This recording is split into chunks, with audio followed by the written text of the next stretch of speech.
Hello everyone, before this video start, I wanted to thank you for all your recent support. As you know, my channel is fully demonetized by YouTube due to the content I make, so I don't make any revenue from my work, and since I mentioned that last time, many of you helped me by buying the merch on my website Anime Bonfire, and some even donated on my Ko-Fi page. This has been a boost in motivation and pushed me to make more recaps in the future, so again, thank you for supporting my store, and I hope you continue to do so in the future. And without further ado, let's jump straight into the Attack on Titan recap. For over a century, humans have been living in settlements surrounded by 350 meters gigantic walls, named Wall Maria, Wall Rose and Wall Sina, which prevent the Titans, who are giant humanoid creatures, from entering. Eren Yeager, of the town called the Shiganshina district, wishes to see the outside world by joining the Scout Regiment, as he likens living in the cities to livestock. Despite this, his friend Mikasa Ackerman and their mother Carla Yeager are against him joining the Scouts. Even after seeing the Scouts return home with large casualties, Eren expresses his interest to join, which impresses his father Grisha Yeager, who promises to show him what lies in their basement once he returns. After Eren and Mikasa rescue their friend Armin Arlert from a group of delinquents, the Colossal Titan, a 60-meter Titan, suddenly appears and knocks down the gate to the Shiganshina district, which lies in the outer edge of Wall Maria, allowing smaller Titans to enter.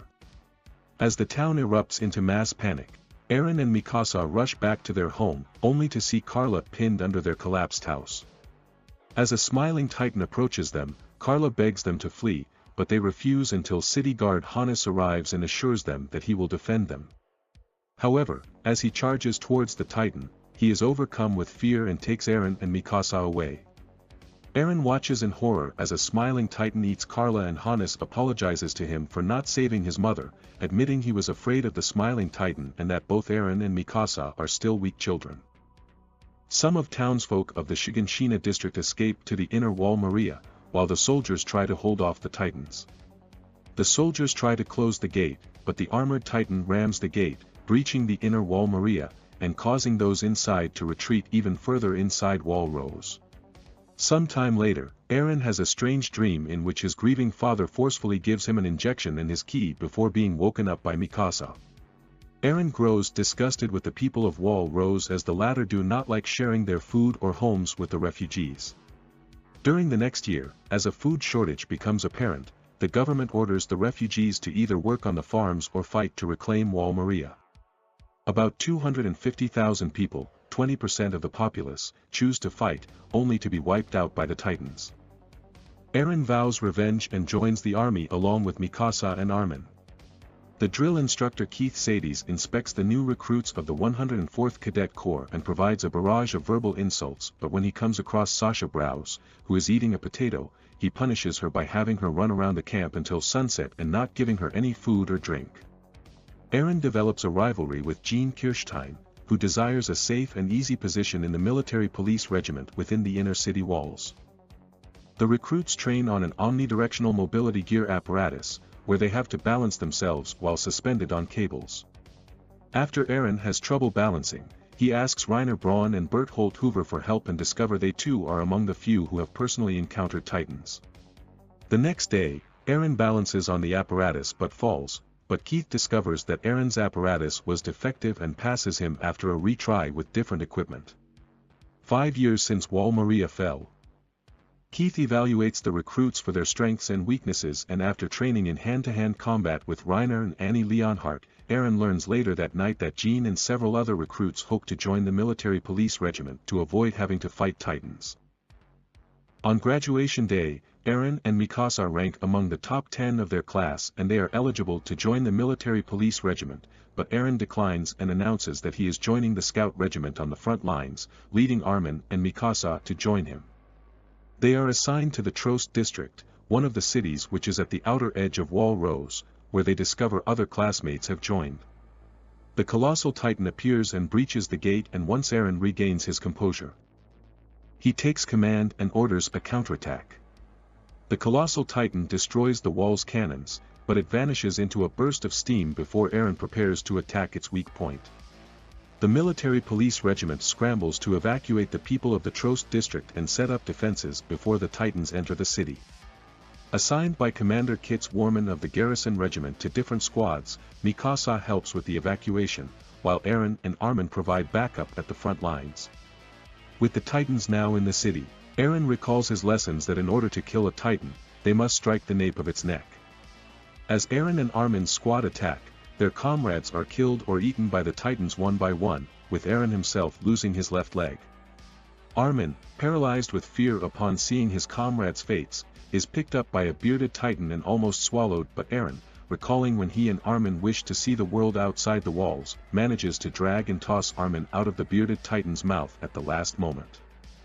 He reaches for Armin, but the bearded Titan closes its jaws, severing Eren's arm and swallowing him. Armin awakens to find himself surrounded by Connie Springer, Krista Lenz and Yuma. As Armin heads back to the rear guard, he blames himself for not being strong enough to save Eren. Meanwhile, an abnormal Titan approaches the city's exit gate, which is crowded by refugees. Once Mikasa kills the abnormal Titan, she threatens a greedy merchant holding cargo to let the refugees pass first, and after she is thanked by a mother and daughter, Mikasa has a flashback in the year 844, a year before the fall of Wall Maria. Mikasa was targeted by 3 slave traders, who murdered her parents in a struggle. After Grisha and Eren discovered the corpses while making a visit, Eren secretly tracked down the slave traders to a nearby hut and killed 2 of them in an attempt to save Mikasa. However, the 3rd slave trader appeared and began strangling him. Encouraged by Eren, Mikasa overcame her fear and gained resolve to kill the traitor. After the children are found by the military police regiment, she was invited to live with Eren and Grisha. Back in the present, Mikasa slays more Titans and goes to help the other squads evacuate. The surviving squads, unable to reach the inner walls due to their omnidirectional mobility gear being low on gas, lose their fighting spirit as the nearby supply depot is overrun by Titans. Mikasa seems unfazed after learning from Armin that his entire squad perished, including Eren. She rallies the others to reclaim the supply depot, inspiring them to join her in the attack, but ends up running out of gas midair and falls into an alleyway. As a blonde Titan approaches Mikasa, she prepares to attack with her remaining broken blade, but a mysterious Titan appears behind her and brutally kills the blonde one, much to her confusion. Armin and Connie show up, shocked to witness the mysterious Titan not only fighting other Titans, but also showing knowledge of their weak point and using hand-to-hand combat techniques, while completely ignoring the humans. Armin gives Mikasa his gas tanks and blades so that she can support the others at the supply depot. However, she refuses to leave him behind and ponders on the mysterious Titan's strange behavior. With the supply depot swarming with Titans, Armin has the idea of using the mysterious Titan to defeat them. Meanwhile, Jean and the others reach it despite suffering more casualties on the way, with Armin, Mikasa and Connie arriving soon after. Armin's plan works, but while the mysterious Titan is able to attract the enemies outside, 7 smaller Titans remain in the fuel storage area, and with their equipment out of fuel, Armin devises another plan, that is that the survivors draw the Titans' attention to an elevator and shoot them in the eyes to blind them, while 7 of them jump from the ceiling to finish them off. Sasha and Connie fail to kill their targets but are saved by Mikasa and Annie. Having successfully replenished their fuel, the soldiers prepare to retreat. As they see the mysterious Titan defeating all of the other Titans before collapsing, they are shocked to watch Eren emerge from its body. Mikasa reaches Eren and cries upon confirming that he is alive, while Armin notices that Eren's severed leg and arm have somehow regenerated as well. Captain Levi of the Scout Regiment and his squad successfully retake a town from the Titans until they are called to an emergency at the Trost district as the Titans have invaded the city. When Eren was eaten and swallowed by the bearded Titan, he found himself in its stomach along with the bodies of its victims, and his rage caused him to burst out of the bearded Titan's stomach by transforming himself into the mysterious Titan and going on a rampage against them. Although Eren's comrades saw him emerge from the mysterious Titan, they all agreed to keep it a secret and bring him back inside Walrose, but Kits also witnessed this and has his men aim their weapons at Eren. Armin and Mikasa try to defend Eren, but to no avail, and as Kits fearfully orders the cannons to fire on the 3 of them, Eren recalls hazy memories of his father giving him an injection, telling him to reclaim Wall Maria and go to their home's basement with his key. In order to protect Mikasa and Armin from the cannons, Eren partially transforms himself into a Titan, sheltering them inside his ribs and climbs out of the partially transformed Titan, telling Mikasa and Armin about the basement in his former house. He believes that it holds the secret to mankind's preservation and the key to destroying the Titans. Kits once again orders the cannon to be loaded out of fear, but Armin comes to the conclusion that he can still defend his friends despite his cowardice, deciding to try and talk their way out of being executed. Armin tentatively convinces Kits, only to have him be overcome by fear and give the order to fire once more. The order is halted when Commander Pixis and his men intervene, sparing their lives. In return, Pixis asks Eren if he will transform himself to block the gap in the wall to prevent more Titans from getting in. Eren agrees, regardless of whether or not he will be able to control himself as a Titan. As Armin helps Pixis's subordinates coordinate a plan, morale among the troops begin to drop as some want to desert and be with their families. Pixis silences everyone by reminding them that if they abandon this chance to finally win against the Titans, they will be subjecting their families to their terror, which convinces the troops to stay.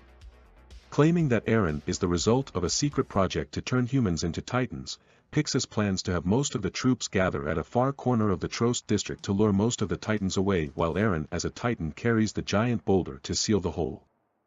Along with Mikasa, Eren will be guarded during the mission by 3 of the best elites of the garrison, them being Ian Dietrich, Rico Brzezinska and Mitabi Jarnak.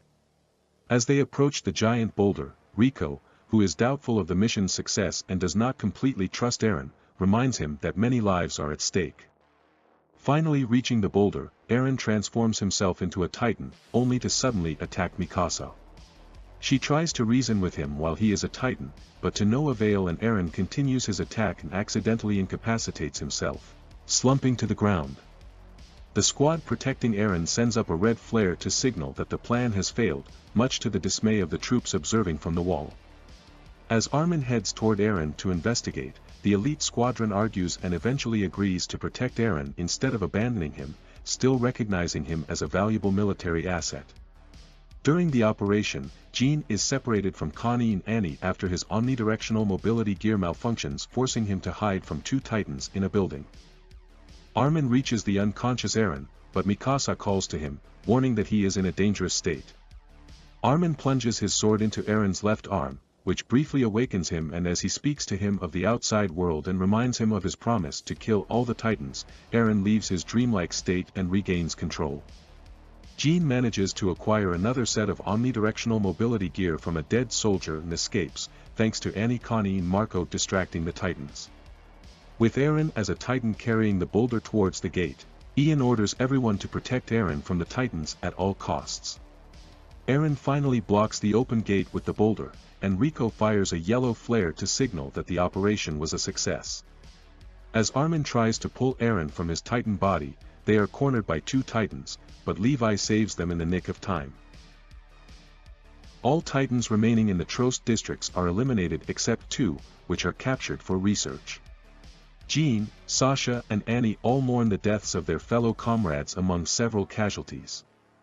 Meanwhile, Eren is chained in a cell guarded by the military police regiment, where he is visited by Levi and Commander Erwin Smith of the Scout Regiment.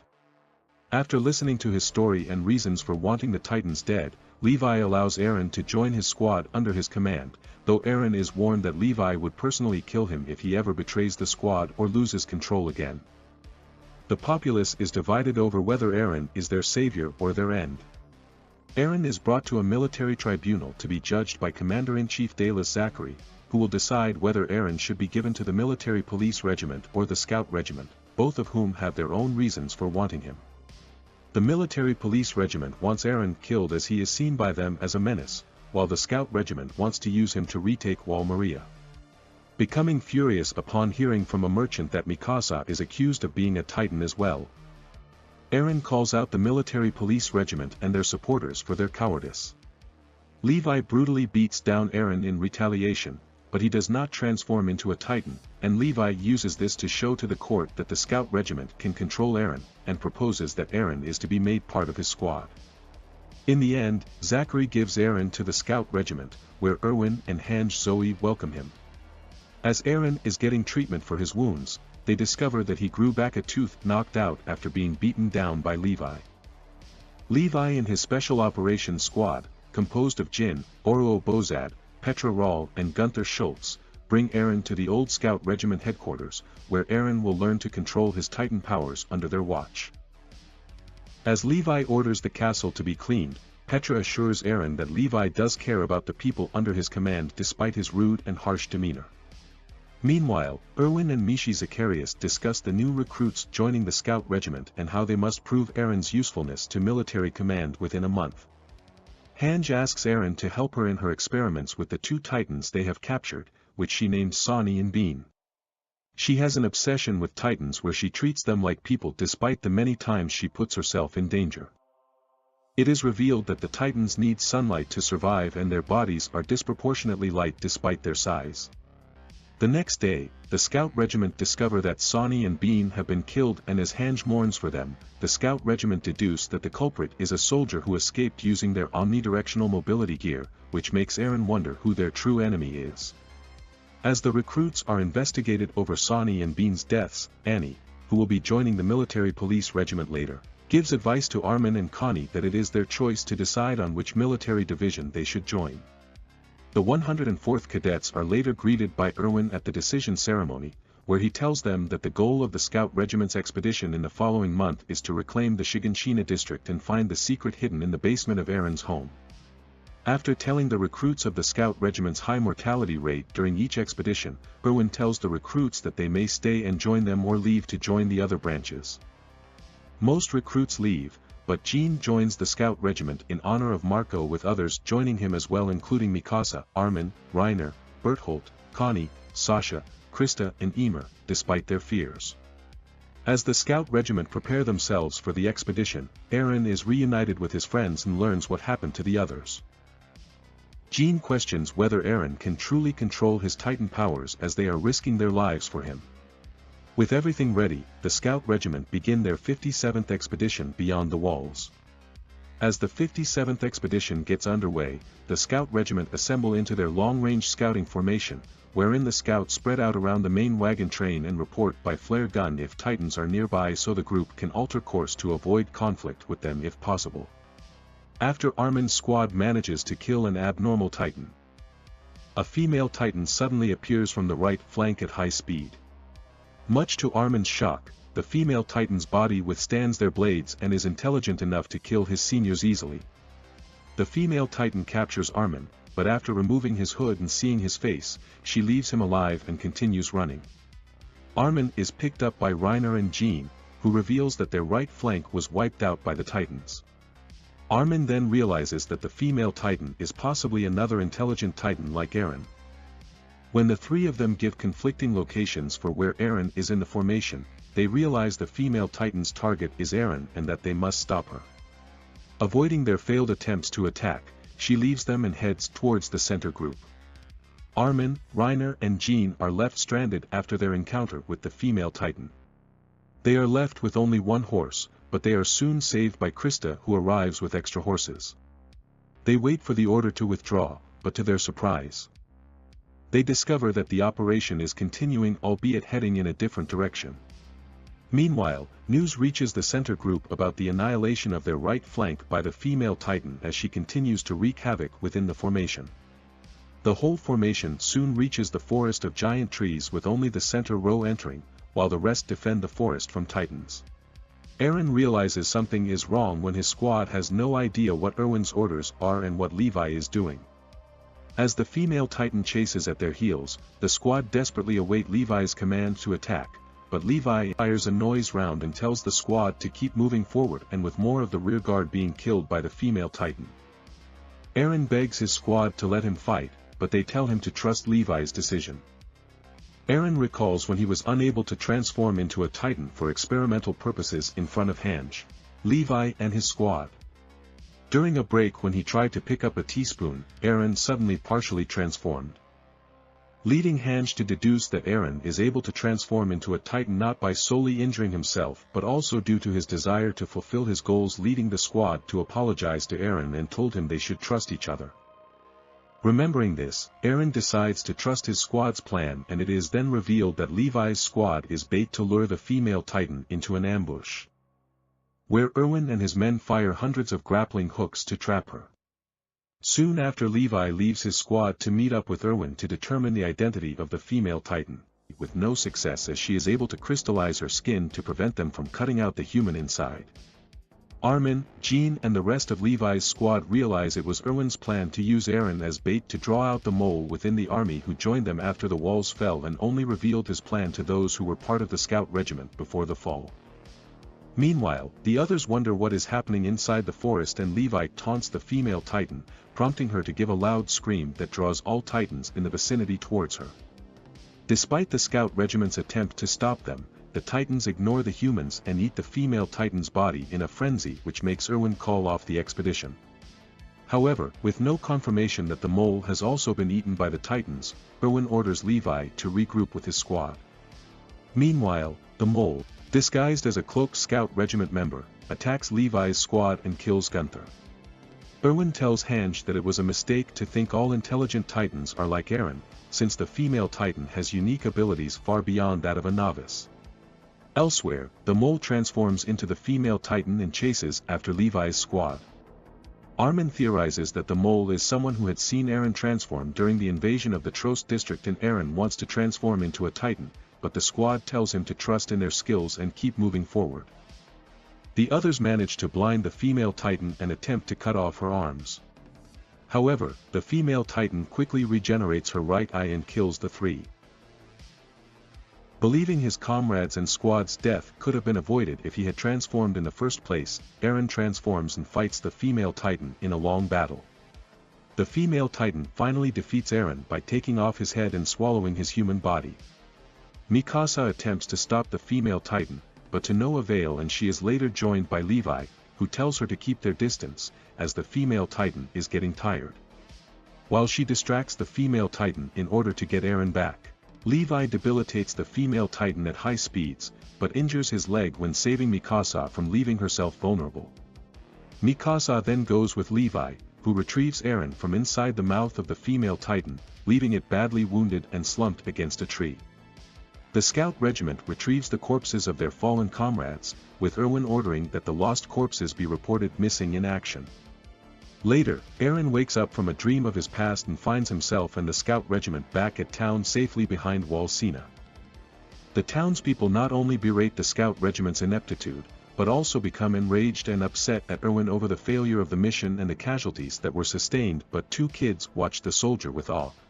Annie has a dream of being trained by her father before waking up while in the Stohis district.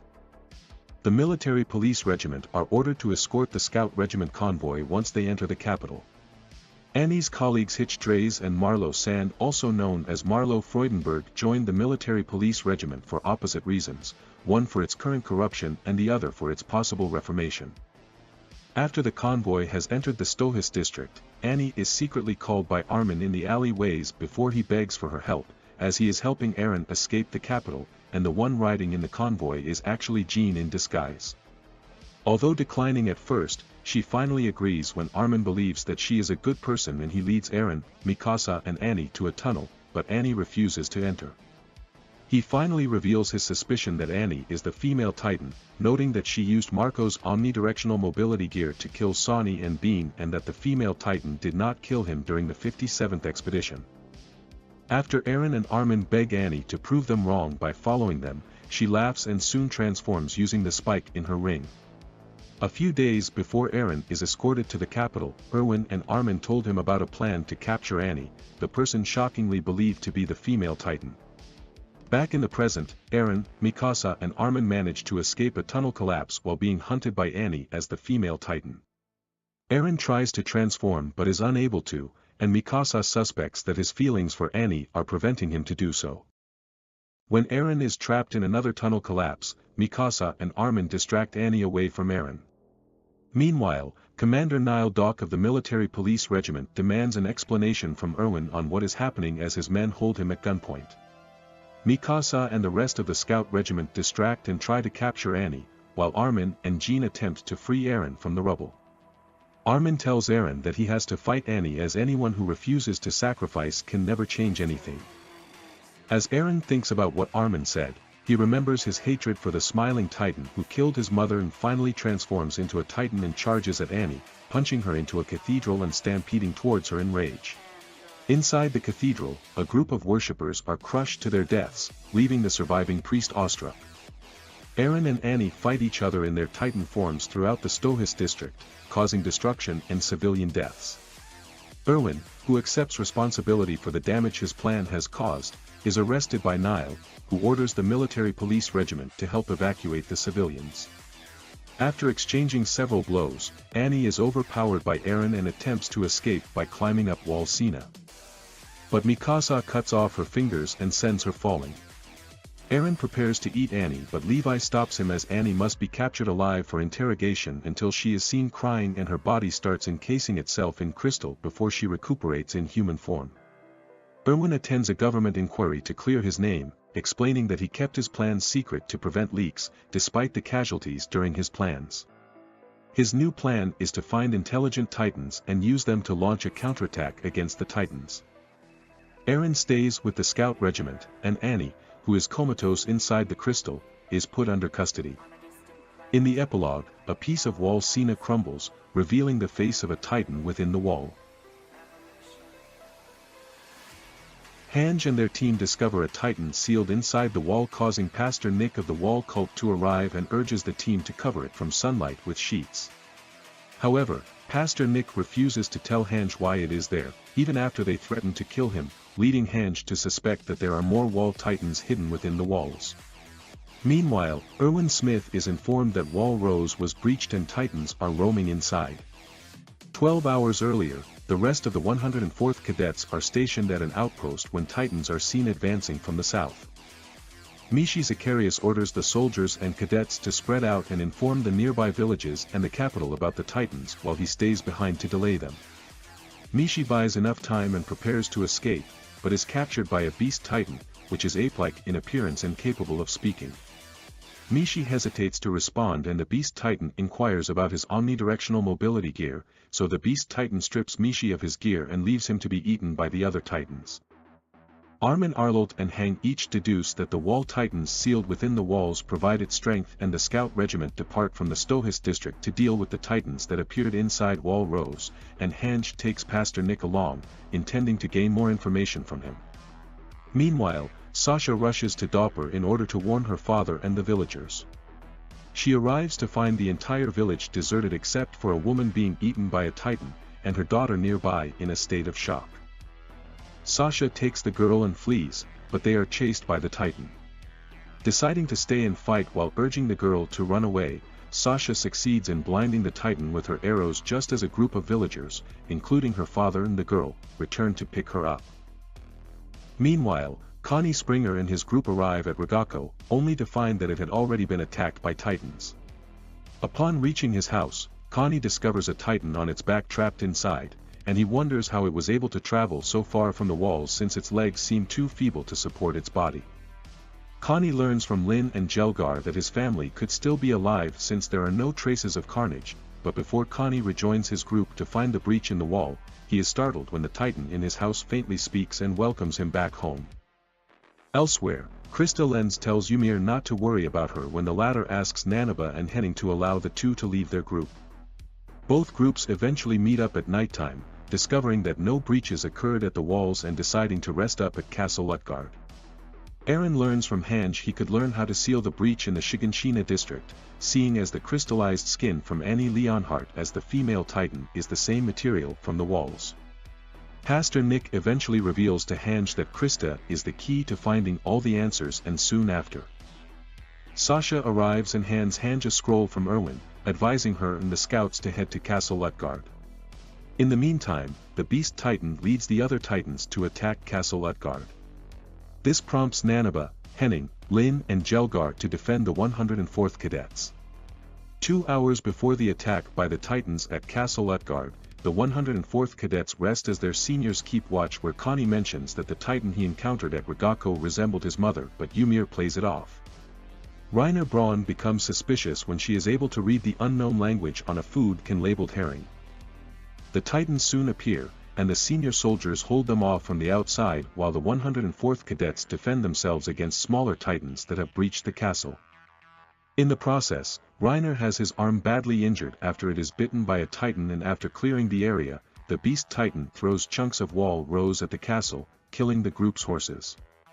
A second wave of Titans subsequently attack the castle, and the senior soldiers are soon overwhelmed and killed. As the Titans surround the tower which the unarmed 104th Cadets are on, Ymir jumps off the tower and transforms into a Titan in order to honor a promise that she made with Krista. In the past, Krista and Ymir became lost in a blizzard during their winter training in the mountains as cadets, while trying to save fellow Daz. Ymir accused Krista of having a death wish, rather than saving Daz for selfless reasons. She was also aware that Krista is an unwanted illegitimate daughter of a nobleman's mistress who was forced by the Wall cult to change her name and join the army. Ymir then made Krista promise that she must live her own life if she ever reveals her true name. Back in the present, Ymir transforms into a small, nimble intelligent Titan and fights off the others. Krista tells her to destroy the tower in order to crush the Titans, and as the tower begins to collapse, Ymir orders Krista and the others to grab onto her. Despite this effort, the Titans overwhelm her, but Hange and the other scouts arrive on time to save the 104th Cadets. With the battle over, Krista attends a gravely injured Ymir, and just before Ymir loses consciousness, Krista reveals that her real name is Historia Rice as the scouts prepare to take the comatose Ymir to the Trost district for medical attention. Later, Hannes comes with his vanguard and reports that the walls were never breached.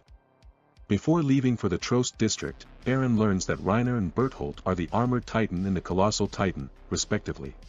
Reiner explains that the mission to destroy all of humanity can be avoided if Eren would simply join them. 12 hours earlier in the Ermich district, Hange explained that the scroll received from Sasha contained a background report on Annie, suggesting a connection with Reiner and Bertholdt, as all three are from the same area but otherwise have little information available. The scouts eventually realized that they may have helped Annie find Eren's location within the formation during the 57th expedition. Therefore, Hange ordered the others to keep an eye on Reiner and Bertholdt without raising undue suspicion. Back in the present, Reiner and Bertholdt both shift into their Titan forms, despite a quick intervention by Mikasa. The Armored Titan grabs Eren and slides down the wall as the Colossal Titan grabs Ymir. Feeling betrayed, Eren shifts into a Titan and begins to fight. As Eren and the Armored Titan engage in battle, the Colossal Titan consumes Ymir and another scout. Hange and the others move in for an attack. But the Colossal Titan releases an enormous amount of steam, wounding several scouts and preventing further attacks. Eren uses hand-to-hand combat techniques that he learned from Annie during their recruit training, enabling him to inflict serious damage to the Armored Titan, and he obliges when Armin implores him to fall back to the wall for his own safety. He is nearly successful at beheading the Armored Titan and extracting Reiner from within, only to be foiled when the Armored Titan roars for assistance. The Colossal Titan begins to deteriorate and plummets towards Eren and the Armored Titan before he hit the ground, releasing a massive amount of steam, causing the Armored Titan to free itself from being grasped and extracts Eren from his Titan, while Bertholdt carries the still unconscious Ymir and uses stolen omnidirectional mobility gear to leave with the Armored Titan. 5 hours later in the Trost district, the military divisions are informed about the recent battle that took place, and back at the walls, an unconscious Mikasa has a dream about the past, where she tried to protect Eren from the neighborhood delinquents, but she is distraught to find him gone when she awakes. Armin tells Mikasa that Eren and Ymir were captured, but nothing can be done in their current state. Hannes reminds Mikasa and Armin that Eren has a steadfast resolve, and as Erwin soon arrives with reinforcements. Hange posits that Reiner and Bertholdt may seek the forest of giant trees nearby to safely rest until nightfall, assuming that their goal is to relocate outside of Wall Maria. Eren and Ymir are shown waking in the forest as their bodies begin to regenerate their limbs, while Reiner and Bertholdt watch over them. The scouts depart from Wall Rose to mount a rescue operation. As Erwin leads the expedition away from Wall Rose, Hange requests a horseback ride to Rogako to see the immobilized Titan, but Moblit decides to go instead since she is badly injured. Meanwhile, in the forest of giant trees, Ymir points out that not only are they surrounded by Titans, but also Reiner and Bertholdt stole their omnidirectional mobility gear. Reiner and Bertholdt plan to take Eren and Ymir to their hometown, but are waiting until nightfall when the surrounding Titans cannot move. Eren is reminded by Ymir that they are in no position to fight or flee until they regenerate, and Reiner begins to ramble about his duty as a soldier and as a warrior. Which Ymir deduces that there is confusion between his undercover and real personas. She is highly concerned about the Beast Titan, who caused the recent Titan invasion and may be their real enemy.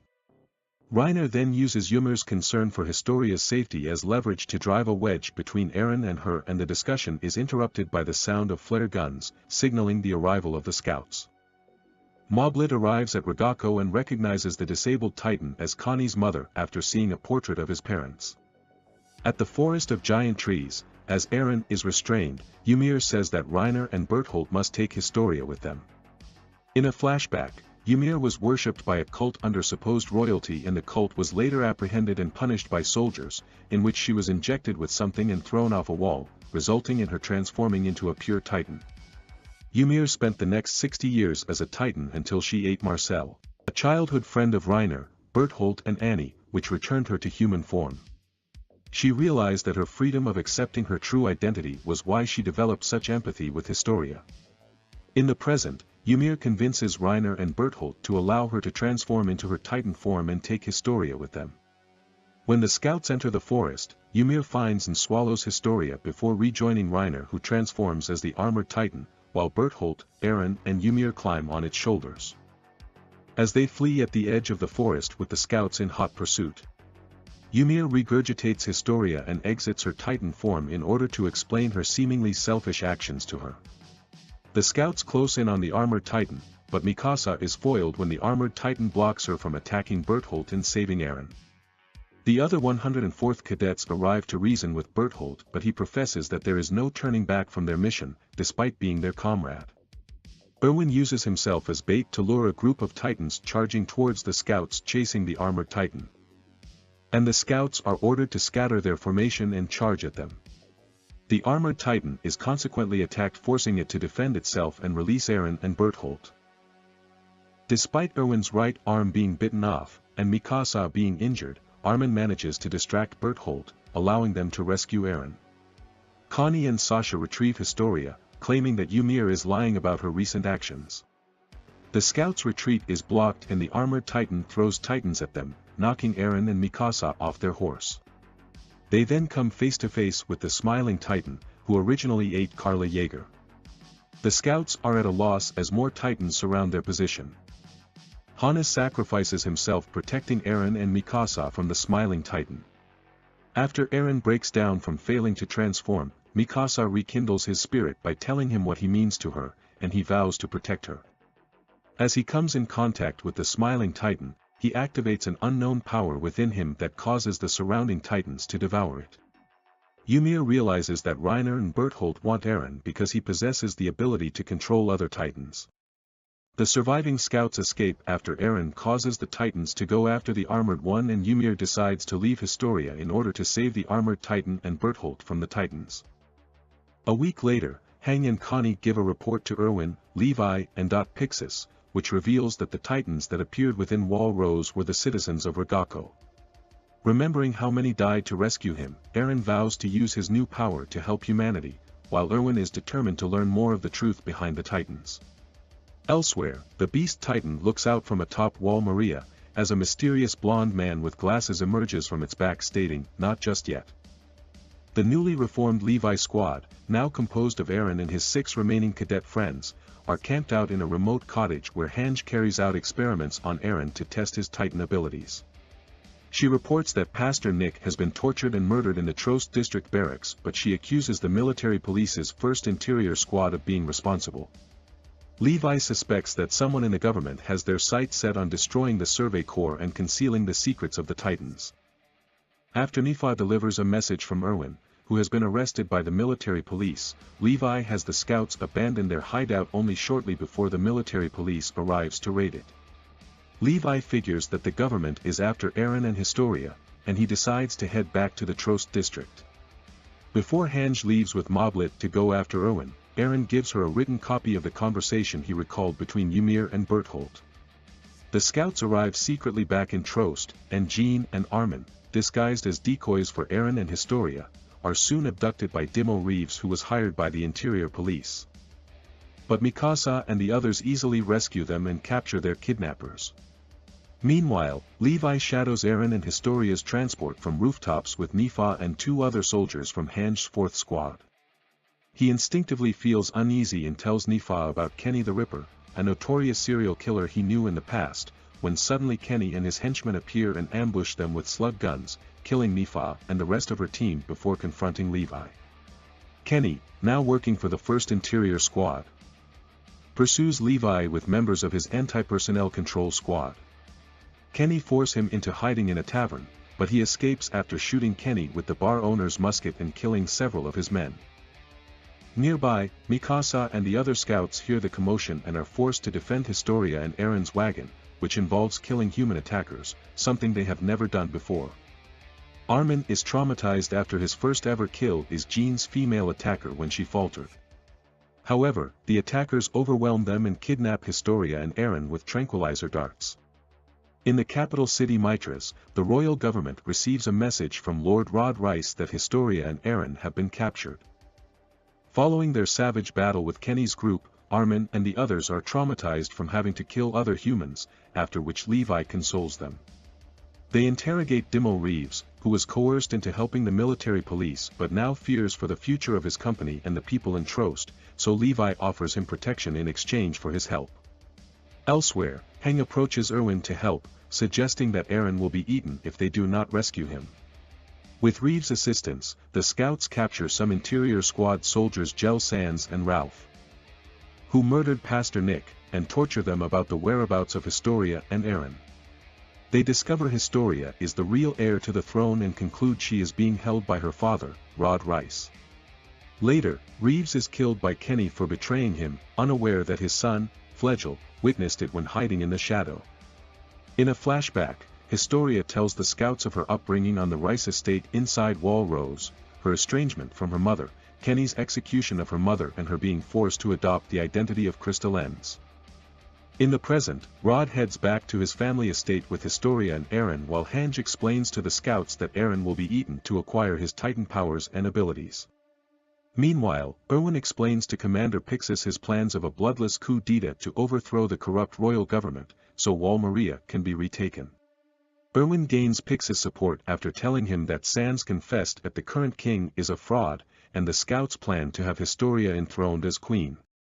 He also reveals that his father was murdered after telling Erwin that he believed the real reason for the fighting within the walls was to protect the land and property of the wealthy, not humanity.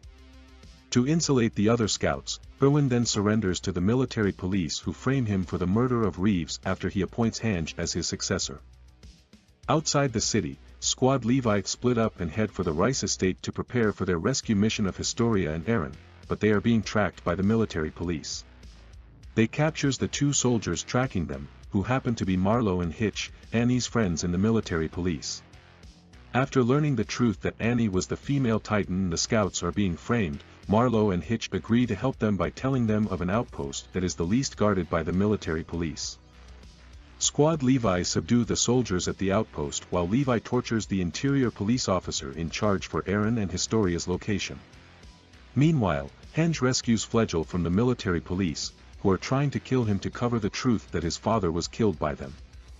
With Hange and Moblet's help, Flegel lures the military police to the Stohis district and tricks them into confessing the truth about his father's death and the government trying to frame the scouts, and cover up the truth in front of the residents of Stohis and some reporters before capturing them. And with the people no longer fooled by the government's propaganda, Hange begins her next plan. Elsewhere, as Erwin is brought before the king to be sentenced for execution, he warns his friend Niall he must choose a side before Pixis begins the coup. At his trial before the fake king and the royal council, Erwin unsuccessfully puts his case to reclaim Wall Maria and avoid a potential civil war caused by people competing for limited resources. Just as Erwin is sentenced to death, news arrives that Wall Rose has been breached by Titans.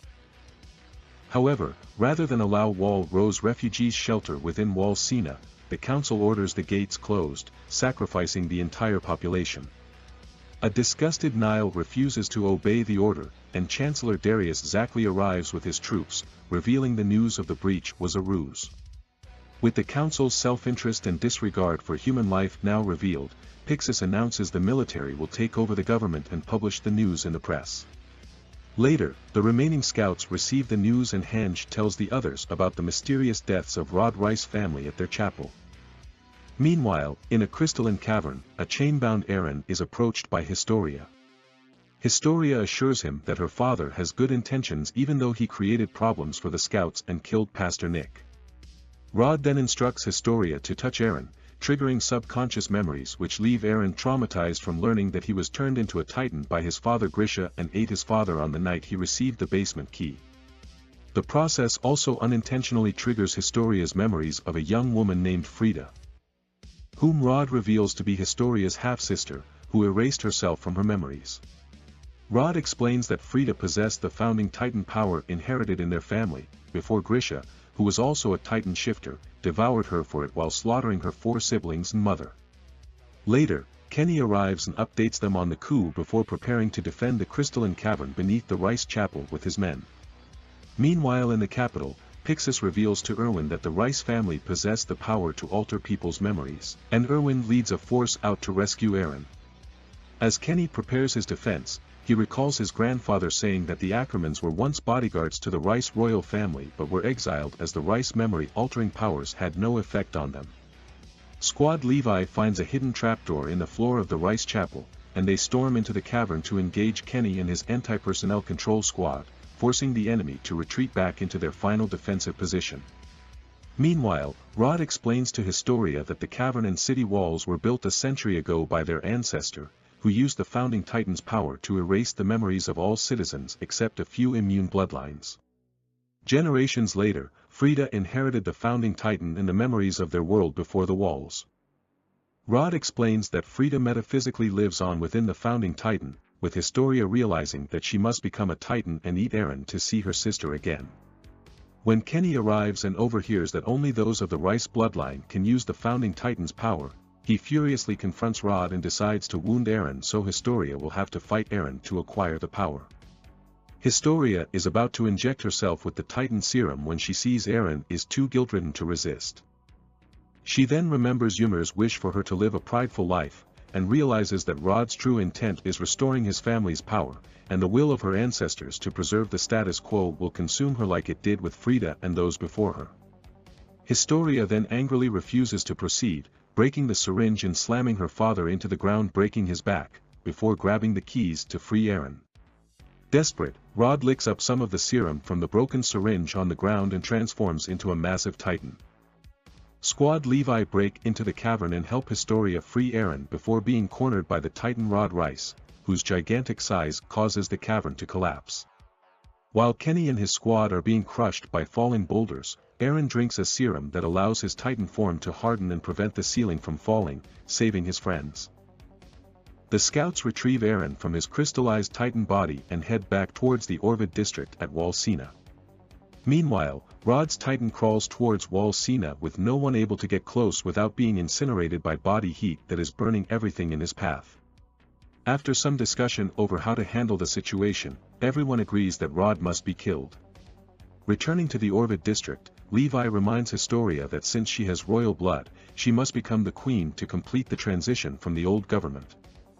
To which she reluctantly agrees on the condition to help in the battle against Rod's Titan. As Rhodes approaches, Erwin surprisingly decides not to evacuate the citizens of Orvid and justifies because Titans are attracted to the density of human populations, so they can use this to their advantage by luring Rod into a trap. Erwin's plan works initially, as they manage to get Rod close to the wall where the trap is set. However, the garrison corpse cannon barrages have little effect, and Rod's Titan eventually reaches and towers against the wall. As its face and chest have eroded from crawling for miles on the ground, the scouts then implement their own plan. They first ram the Titan supporting arms with gunpowder-loaded carts and destroy them with the ensuing explosion. After the Titan falls face-first onto the top of the wall, Eren assumes his Titan form and plunges a bundle of gunpowder barrels into its gaping mouth. After the Titan's nape is blown from within, the scouts then quickly mop up the airborne fragments with their maneuver gears. Historia succeeds in destroying the main fragments holding Rod, killing her father and seeing some of his memories, before falling into a cushioned wagon below in the city street in front of astonished residents. She recovers from her fall and formally introduces herself to the gathered civilians as the true ruler of the walls.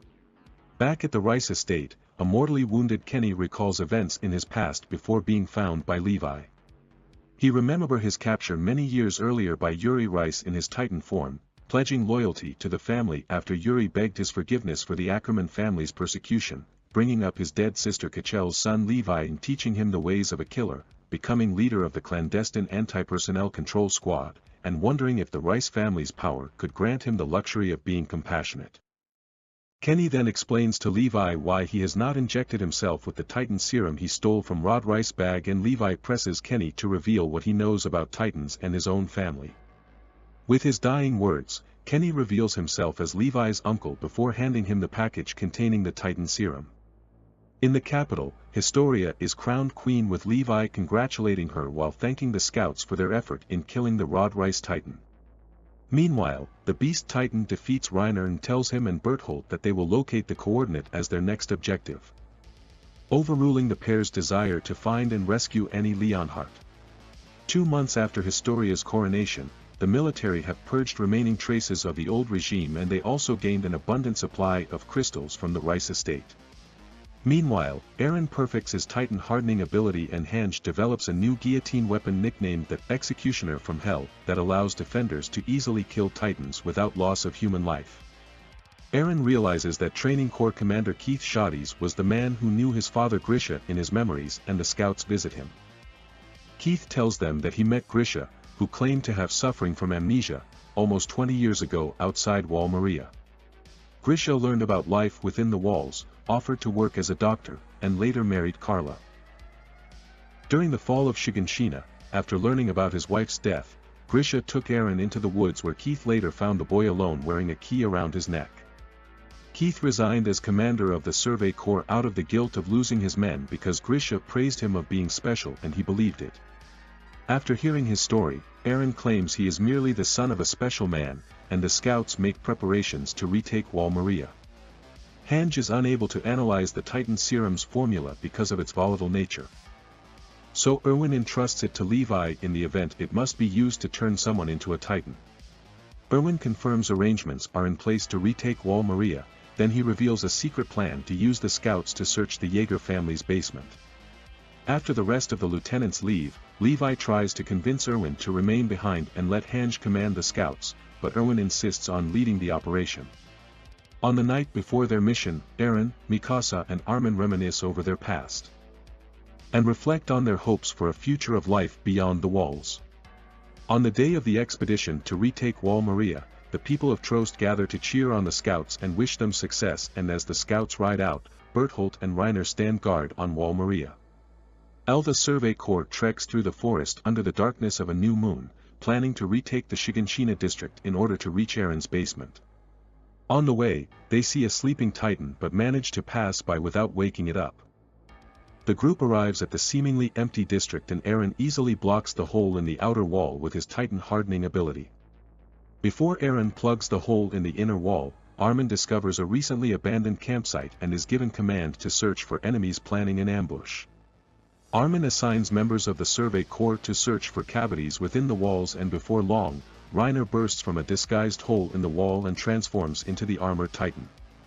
Suddenly, the Corps find themselves surrounded by Titans and the beast seals the inner entrance with a thrown boulder, trapping the horses within Shiganshina and preventing the Corps from using them to escape.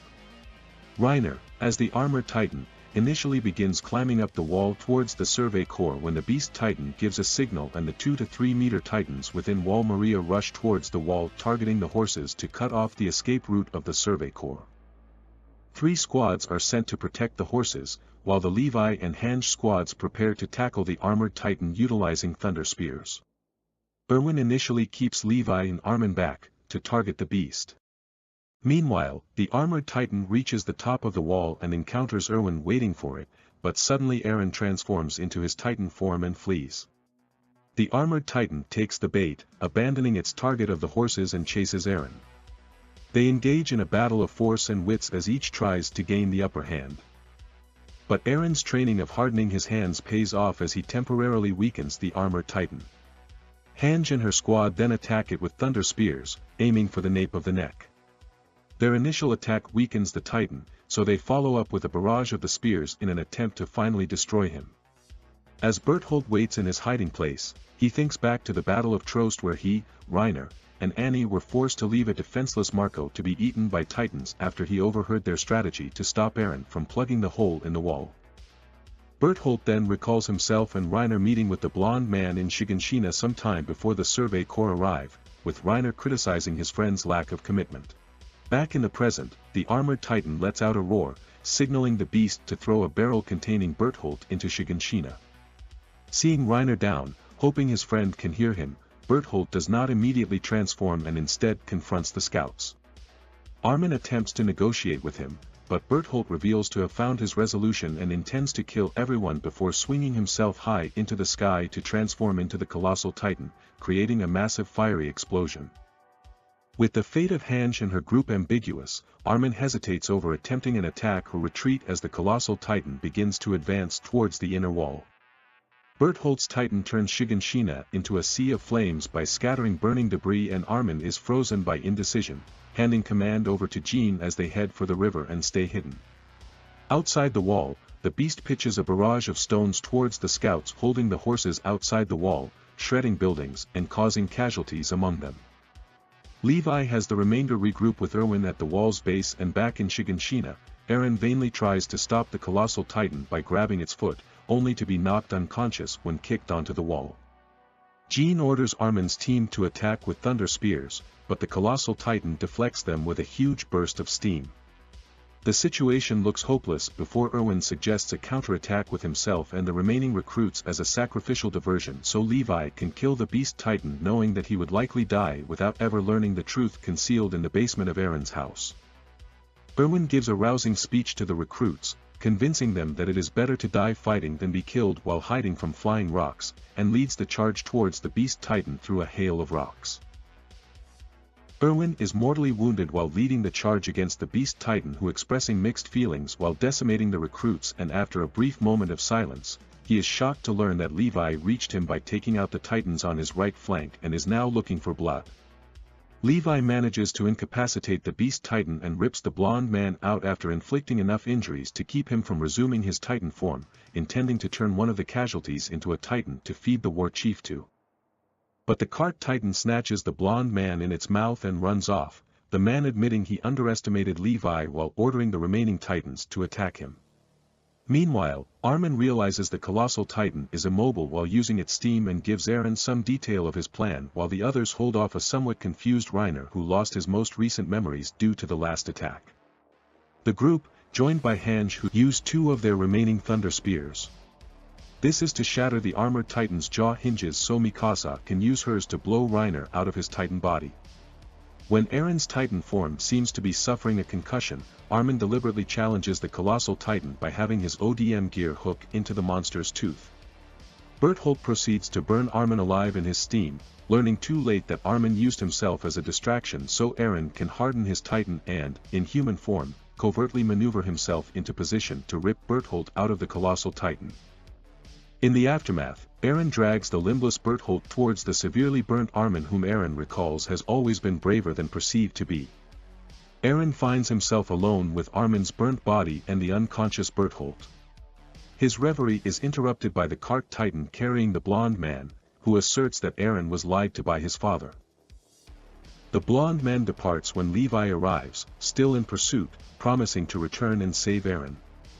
Meanwhile, after Hange takes a letter from Ymir which Reiner had, she tries to kill him before being convinced by Jean to have Mikasa fetch the Titan serum from Levi so they can transfer the armored Titan power to one of their own. But the cart Titan rescues Reiner, and Mikasa finds out that Armin is severely injured but still alive as Levi prepares to inject him with the serum. At that moment, Flock, the only surviving recruit from the suicide charge, arrives with the mortally wounded Erwin. This causes Levi to consider Erwin instead, causing Eren and Mikasa to openly defy that decision, with the latter attacking Levi until being restrained by Hange. Once everyone calms down, Levi orders everyone to leave and prepares to inject Erwin. But the latter withdraws his arm in delirium, causing Levi to recall his conversation with Erwin before the charge, and ultimately chooses to let the commander rest in peace and give the serum to Armin instead. As Erwin succumbs, Armin becomes a mindless titan and eats Bertolt.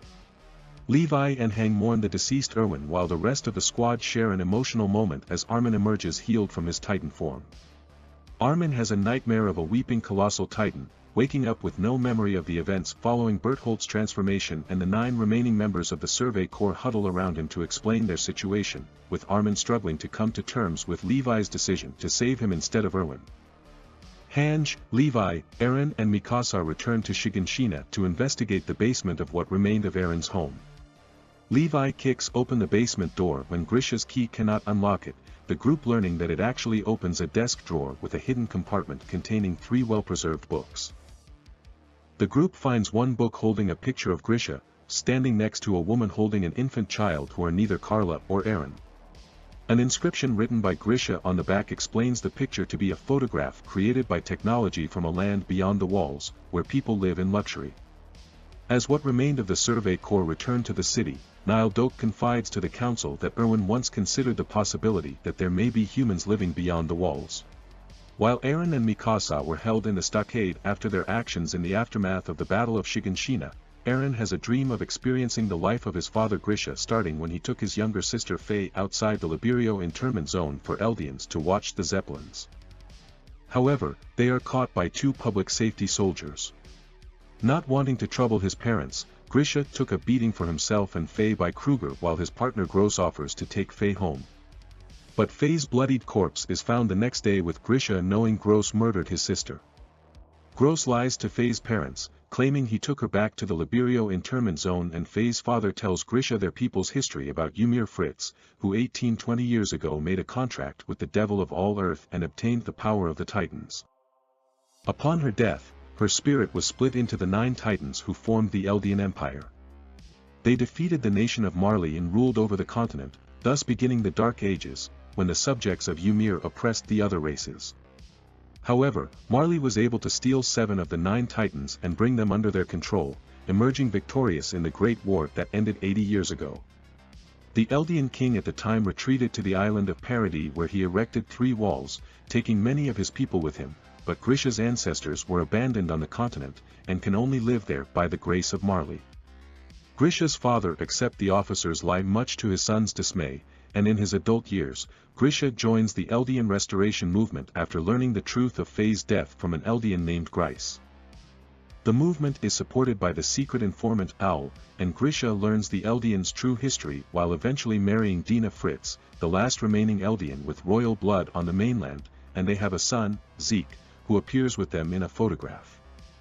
When Marley begins its warrior program to keep up with rival nations over natural resources, Grisha's attempt to raise Zeke as an infiltrator backfires, as his son becomes loyal enough to turn the restorationists over to the authorities, including his own parents.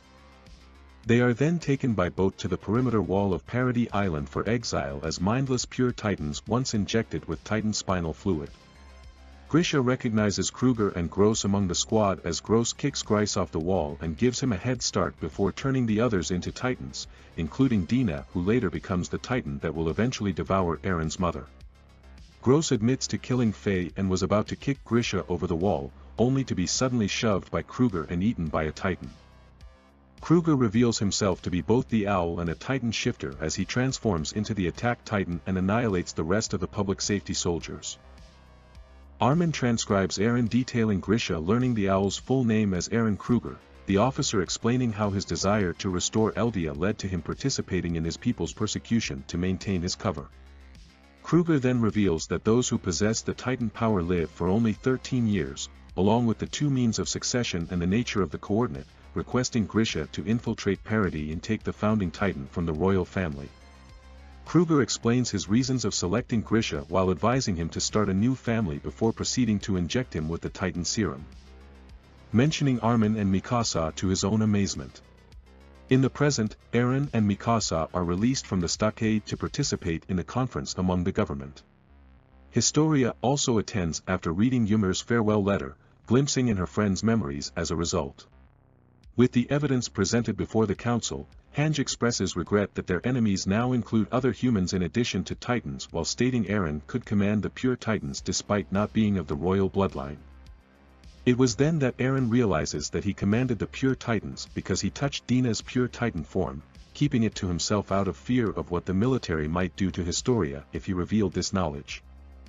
At the meeting of the parody government, Historia decides the people within the walls must be told the truth about the Titans, which have been kept secret for 100 years, and that the breaching of the wall by Titans was the beginning of a planned invasion by the state of Marley. This information is met with mixed reactions among the population. When Hitch approaches the survivors at a ceremony to honor their fallen comrades, Flock tells her what a hero Marlowe was.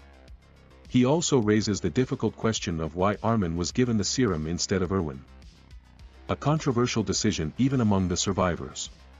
As Historia presents the 9 survivors with their medals, Eren touches her hand, and immediately he is flooded by memories of the Fritz royal family, indicating a connection through Titan blood.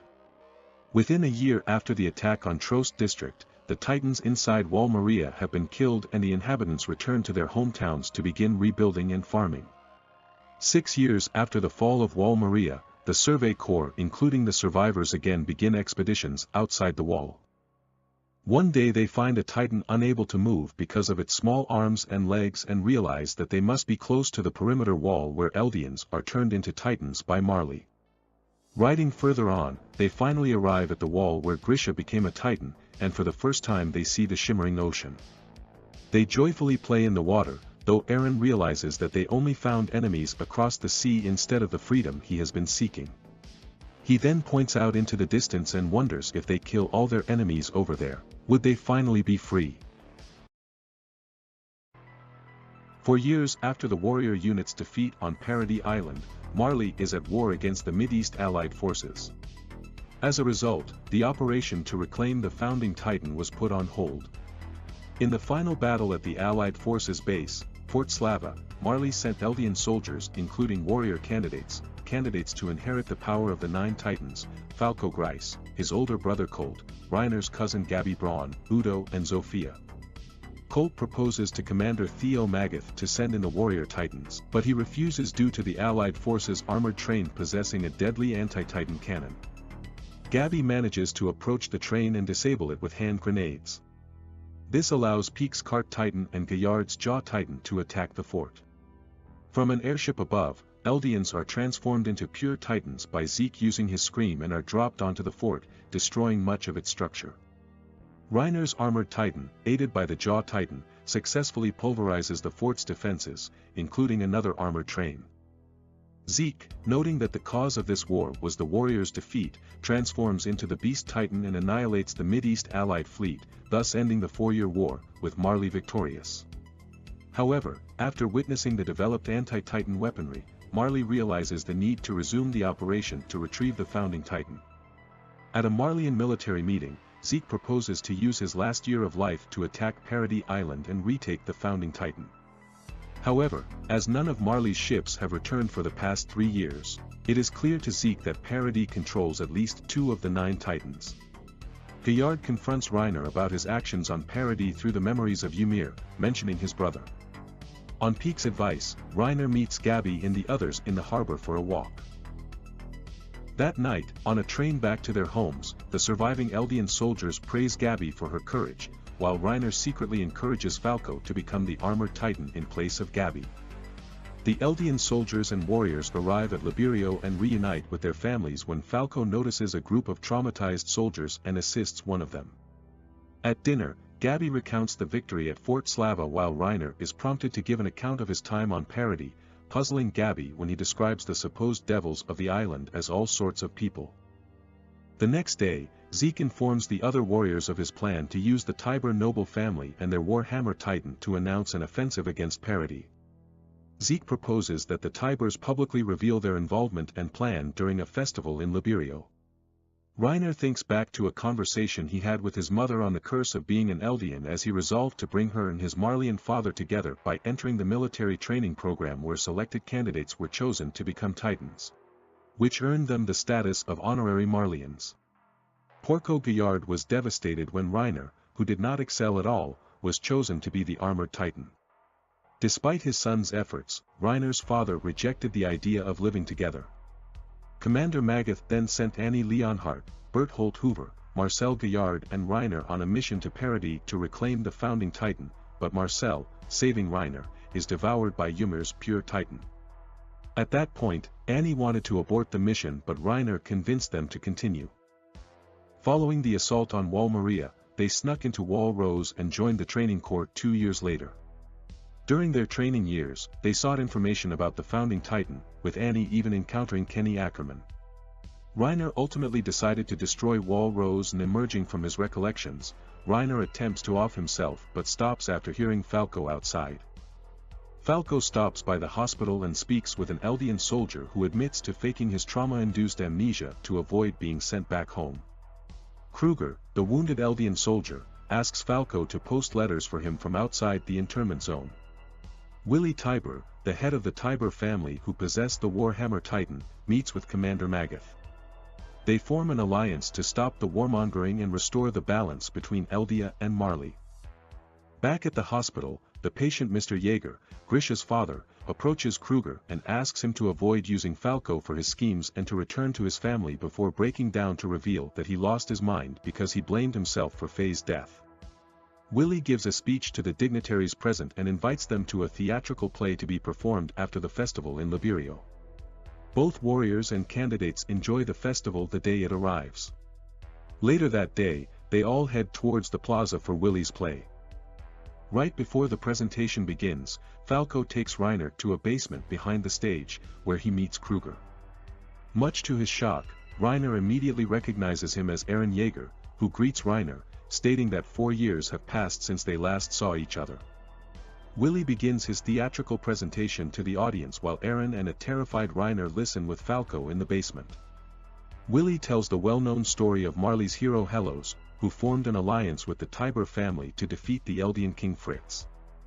However, he reveals Fritz and the Tybur family fabricated the myth themselves since Fritz longed for peace. His ideology was passed through his bloodline, which kept his successors bound to his desire, while vowing to release the Wall Titans, setting the so-called rumbling in action, if the peace is shattered by Marley. Meanwhile, Peek and Porco are sent down a trapdoor by a Marleyan soldier after they were tricked into following them, dropping them into a small cellar, thus preventing them from transforming into Titans. On stage, Willie announces that an uprising has occurred on Paradis, and that the founding Titan has been stolen by a man called Eren Yeager. Willie explains that Eren is a threat to world peace as he is not bound by Fritz's vow renouncing war. In the basement, Eren apologizes to a horrified Falco and explains that since his arrival in Marley, he has realized that Paradis and Marley are alike in that both sides are just people. He tells Reiner the two of them are alike, despite contrasting beliefs due to different upbringings. Reiner, devastated by the thought of everything that happened on Paradis 4 years prior, including the death of Eren's mother, begs Eren to kill him. Just as Willie declares war on Paradis, Eren transforms into the attack Titan, bursts out of the basement and crushes the stage along with Willie, throwing his mangled body into the air. In a flashback prior to Willie's declaration of war, he farewells his family and discusses with Commander Magath the probability of an attack during the play, although Willie is prepared to become a martyr in support of his cause. In the present, Eren devours Willie and continues his rampage, devastating the Marleyan military brass. Zofia dies on the spot, while Udo is trampled by the crowd, suffering severe injuries. Gabby and Colt manage to flee with him and Willie's sister Lara Tybur transforms into the Warhammer Titan, but is immediately assaulted by the attack Titan. Lara overpowers him using her hardening ability to create destructive weapons. Meanwhile, Peek and Porco are rescued by the Cart Titan's Panzer unit just as the Survey Corps commence an assault overhead. The Warhammer defeats the attack Titan and forces Eren out of its body, and just as she prepares to kill him, Mikasa arrives and attacks the Warhammer's nape with thunder spears, although it turns out to be ineffective. Meanwhile, Udo is declared dead and a vengeful Gabi heads back to the battlefield. Eren realizes that Lara's crystal-covered body is underground, connected by a long white cord, so he transforms into the attack titan again and severs the cord, preparing to devour her. Porco's jaw titan leaps onto the attack titan's nape. But Levi arrives and slices its jaw joint, much to Porco's surprise and horror as the enemy initiates a counterattack against him. The Survey Corps surround Porco's jaw titan, but they come under attack from Peak's cart titan carrying the panzer unit armed with machine guns, which are effective at picking them off. While Eren is distracted by the commotion, Lara partially rematerializes the War Hammer Titan, impaling and trapping him but fails to pierce its nape. Zeke's Beast Titan arrives while Marleyan soldiers surround Liberio. Falco emerges from underground, protected by a bud-like shield formed by Reiner's partial transformation before he reunites with Magath and Gabi. Mikasa and Eren fail to break Lara's crystal, and Eren then transforms for the third time to escape the Warhammer's trap. As the Survey Corps lose several soldiers, Armin arrives and transforms into the Colossal Titan, destroying the Marleyan navy along with the port. Levi uses the distraction to disable the Beast Titan, dropping a grenade on the fallen Titan's nape. Sasha kills a machine gunner of the panzer unit, enabling Jean and other soldiers to destroy it using their thunder spears, severely injuring the cart titan. The Survey Corps move in to finish Peak, but Magath and other Marleyan soldiers defend her. Meanwhile, Henge arrives overhead in an airship to recover the Survey Corps, guided by lights placed earlier in the battle. The Jaw Titan attacks the airship, but is dismembered and immobilized by Mikasa and the attack titan. Eren utilizes its jaws like a nutcracker to shatter Lara's crystal and swallows her remains, gaining the powers of the War Hammer Titan. As Porco too is about to be eaten, Gabi and Falco's cries for help awaken Reiner, and he reluctantly emerges to confront Eren. Reiner's armored titan engages in a brief battle with the attack titan and is quickly beaten but manages to save Porco. Eren, having reached his limit, stops fighting and escapes with Mikasa. Levi arrests Eren for initiating the mission on his own and for involving the Survey Corps in his rescue. Gabi rushes after the airship with a rifle, but is stopped by Falco, who realizes the enemy's own need for revenge after the devastation on Paradis. Gabi refuses and kills the Survey Corps recruit Lobov, then uses his ODM gear to reach the airship with Falco before she climbs aboard and shoots Sasha in the chest. Peak tells Magath that the woman who trapped them prior to the battle is a soldier named Yelena, who was a crew member of the missing first scout ship sent to Paradis 3 years prior. Gabi and Falco are taken before Zeke, who appears to have switched sides.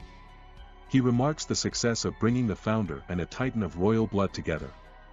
Sasha dies of her wounds in front of a distraught Armin and Mikasa, which greatly hurts Connie.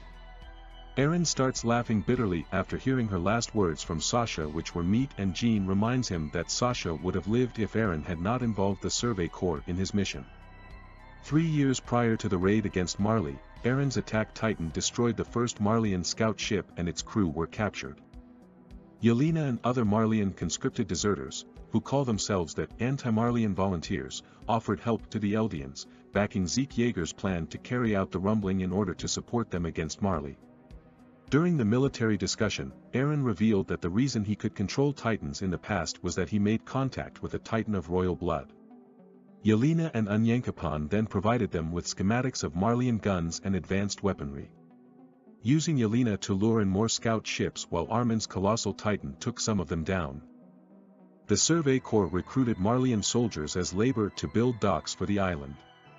In the present, a Marleyan chef named Nicolo, who befriended the now-deceased Sasha, grieves for her death and encounters the Browse family, inviting them to his restaurant. Meanwhile, Levi shows Zeke the forest of giant trees where they will be staying, and Commander Pixis has the volunteers detained in order to keep Zeke on a short leash.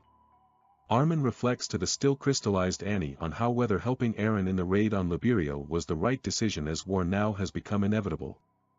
Concluding that neither of them, including Annie, had a choice. Gabi and Falco are imprisoned and elsewhere. Eren himself is in a cell, where he tells himself that the only way to win is to fight. 2 years ago, on Zeke's advice, a special envoy of Hizuru, Kiyomi Ajimabito, landed on the newly completed docks of Paradis Island for negotiations. A tattoo on Mikasa's arm revealed that she is the descendant of Hizuru's ruling shogun, and Lady Ajimabito believed that Hizuru could help Parody achieve Zeke's plan to use the rumbling to protect the island.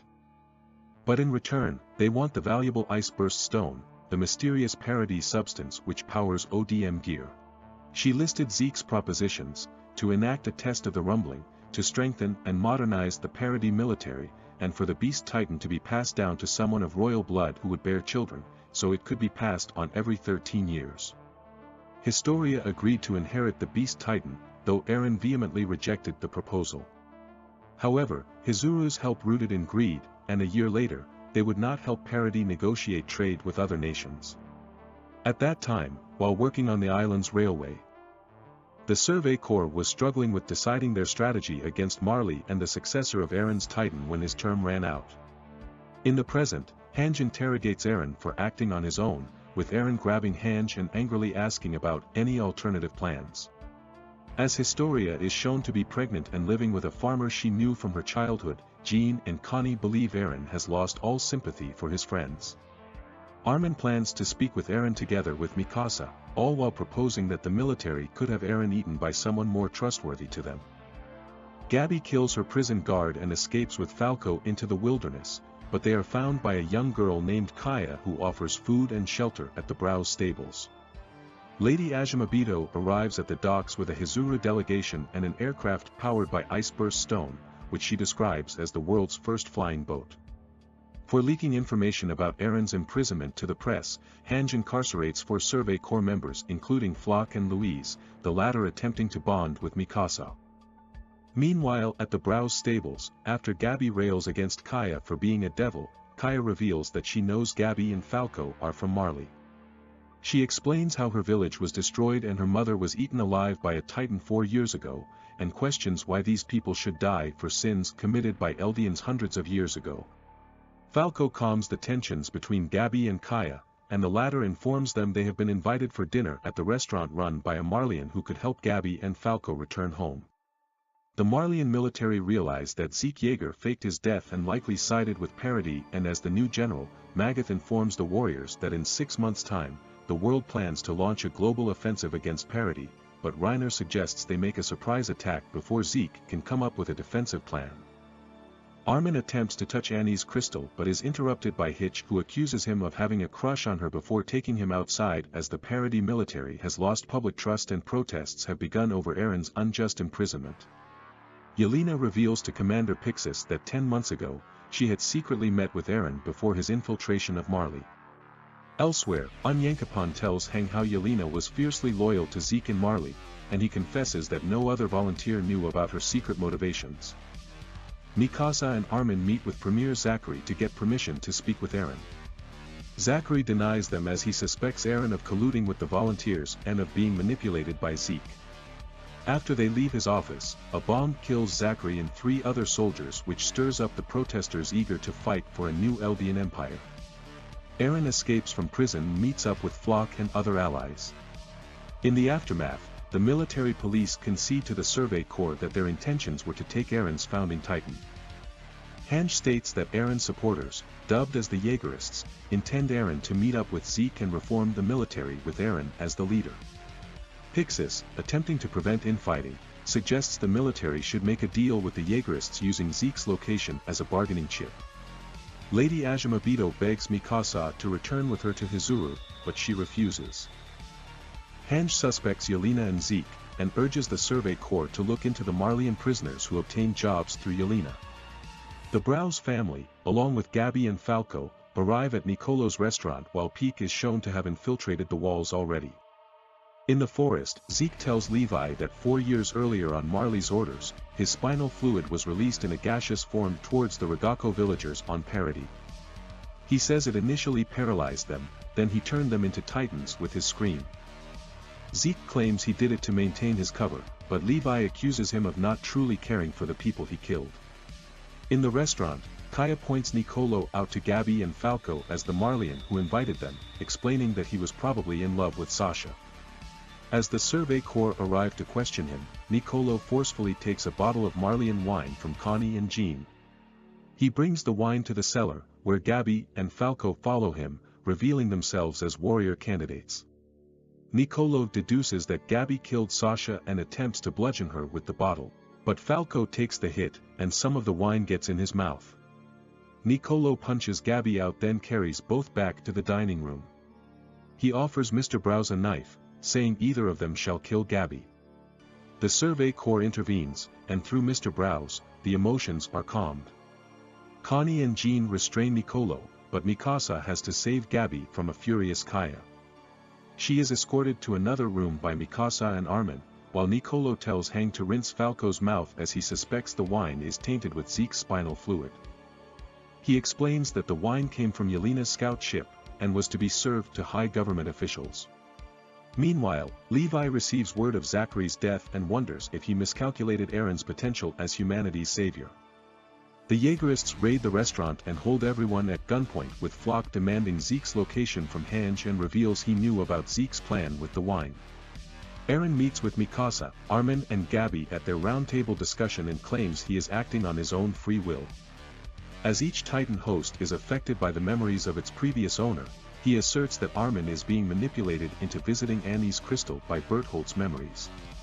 He then reveals that Mikasa, through her Ackerman bloodline, has been programmed to protect Eldia's kings, but she also accepted Eren as her host, therefore she is no more than a slave, for which he had hated her since childhood. Enraged, Armin attacks and punches Eren in the face, but the latter beats him easily and insults him. Everyone in the restaurant except for Hange is taken to Shiganshina district by the Yeagerists, where Eren plans to rejoin Zeke.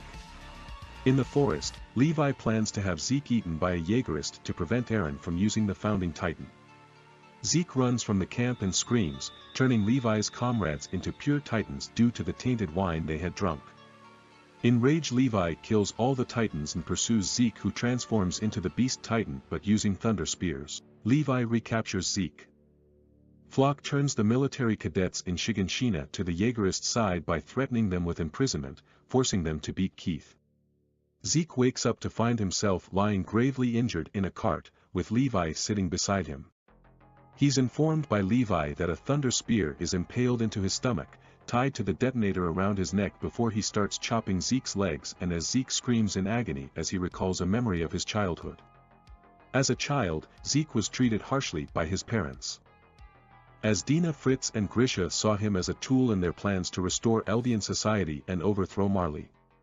One day, Zeke encountered Tom Xaver, the current holder of the Beast Titan, and over the years, they developed a close bond when Xaver eventually revealed to Zeke that he had managed to conceal his Eldian heritage when he was young and created a family for himself.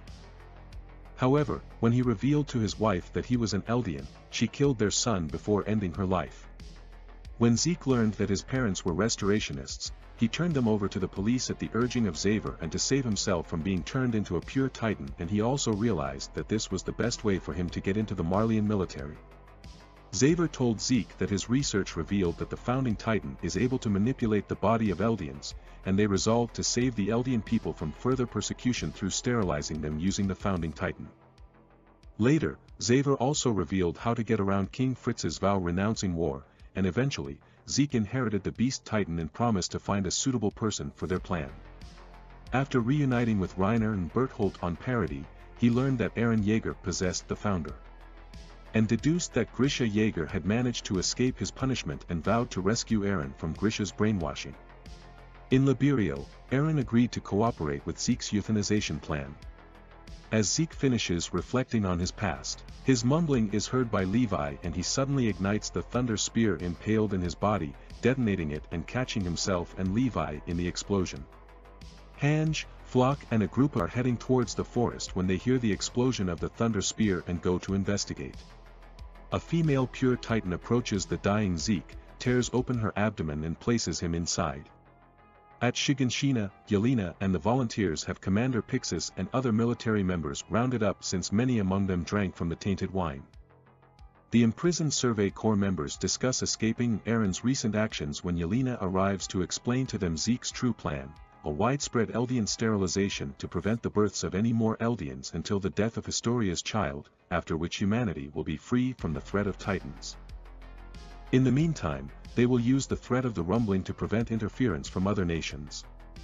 Eren meets Gabby, ordering her to cooperate with him but is interrupted by Peak, who surprisingly offers to join the Yeagerists. She states that the Marleyans must be punished for their poor treatment of the Eldian people and agrees to sell out her compatriots. On the rooftop, Peak's ruse is revealed, as Porco's Jaw Titan emerges from below and attempts to eat Eren, who transforms into the Attack Titan, revealing his location to approaching Marleyan airships. General Magath orders his men to get revenge for Liberio, and Eren prepares to face Reiner once again. Hange and the Jaegerists discover Levi's body and find Zeke as he emerges from the dying Pure Titan fully healed, which Hange uses as a distraction to escape with Levi.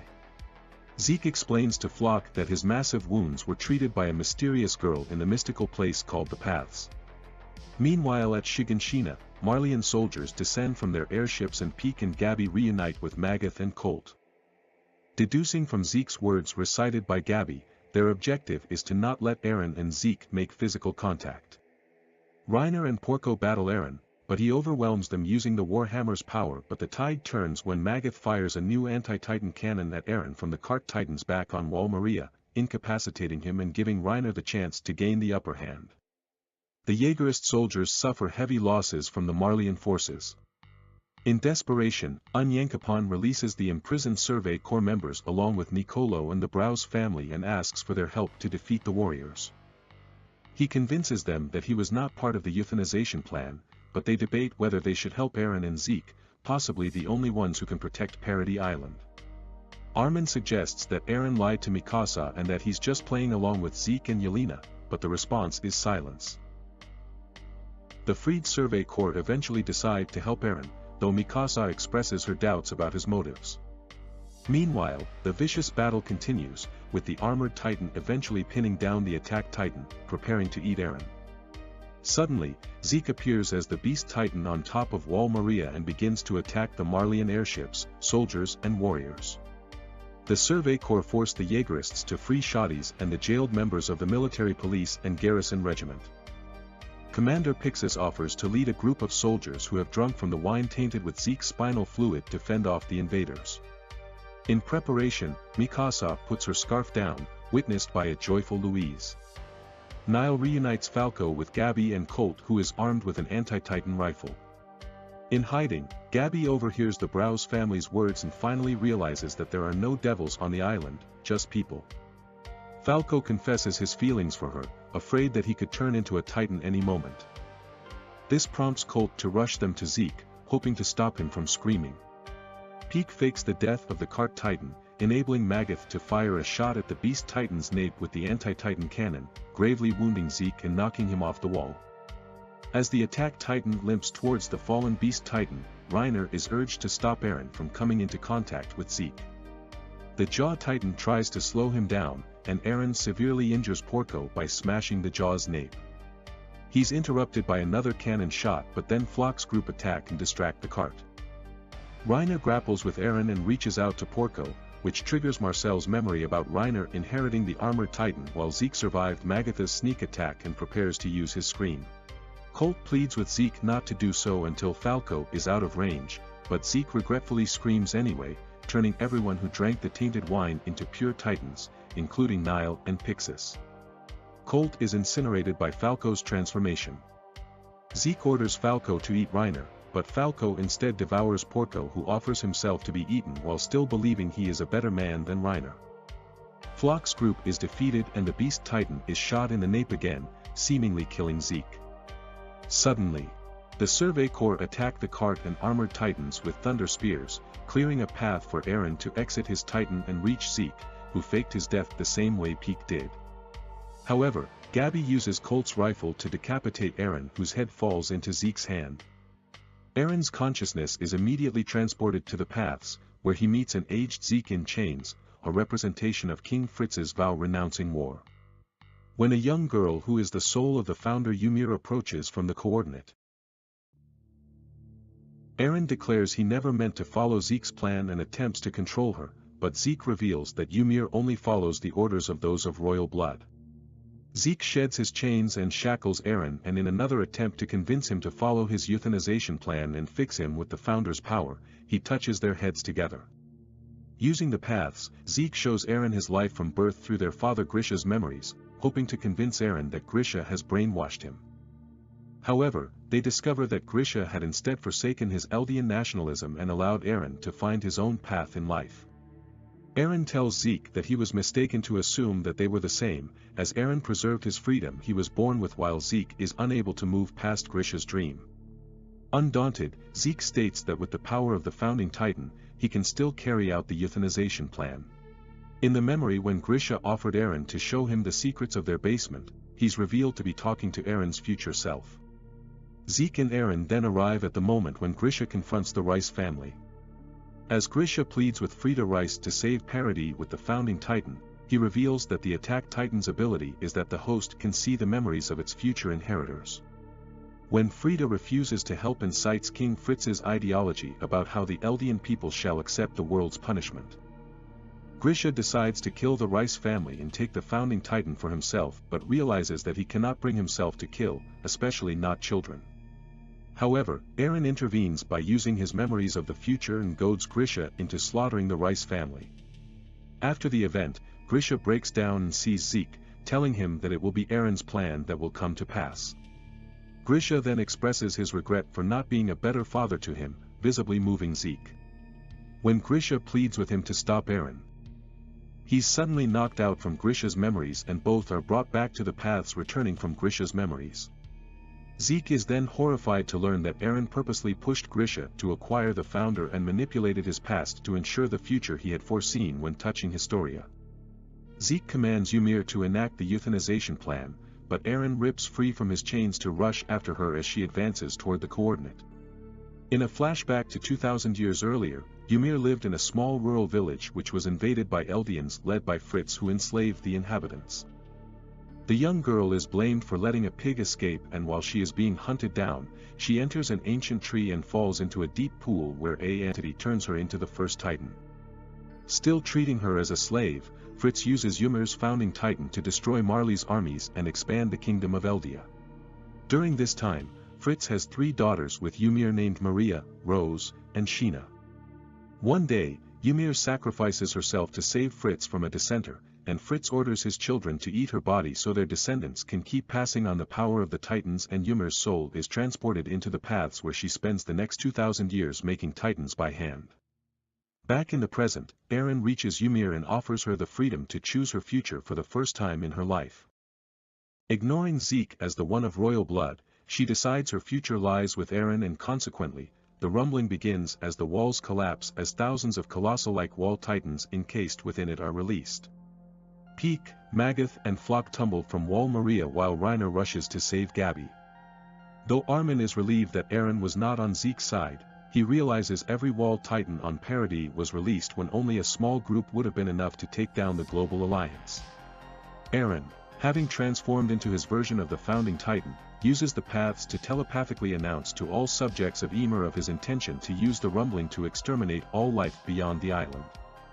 Eren and the Wall Titans march off to trample the world outside of Paradis while Reiner and Gabi search for Falco who was presumably carried away by Jean and Connie. Reiner was wounded while protecting Gabi from falling debris for his Titan's armor also disappeared and he regrets his failure over halting Eren and urges Gabi to escape and warn everyone, but she points out that Eren must be stopped.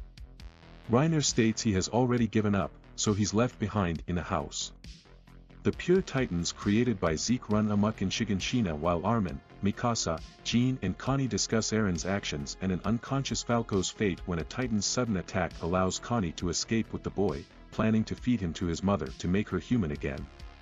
In the Titan-filled streets, Gabi saves Kaya from Niall's Titan and the Browse family and Nicolo protects her from the Survey Corps, mending the rift between them.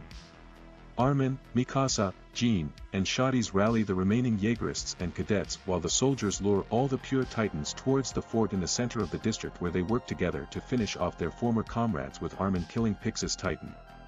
The battle ends with all pure Titans and Marleyan soldiers killed, although the thrilled Louise is injured. Onyankapan and Yelena are baffled to witness the rumbling and Flock is revealed to be alive as he arrives with an intention to punish the volunteers. Mr. Browse takes Armin and Mikasa to Gabi who is horrified to learn of Connie's plan and pleads with Armin to convince Eren that not everyone outside the island has to die. Upon learning that the armored titan's hardening came undone at the same time as the beginning of the rumbling, Armin deduces that Eren commanded all titan hardening be undone, implying that Annie's crystal is now also undone. As the wall titans walk off into the sunset, the people in Trost district argue about the cost in lives and devastation of Eren's strategy caused by the rumbling. Hitch finds a weakened Annie who has been freed from her crystal and helps her escape from the military police, and she tells him that she no longer wants to fight and wishes to reunite with her adoptive father in Marley. Although he abused and brutally raised her to be a warrior, he confessed regret at not treating her like a daughter. In Liberio, the Eldians led by Mr. Leonhardt try to convince the Marleyan guards about the arriving rumbling, but they refuse to listen, culminating in Leonhardt picking up a fight.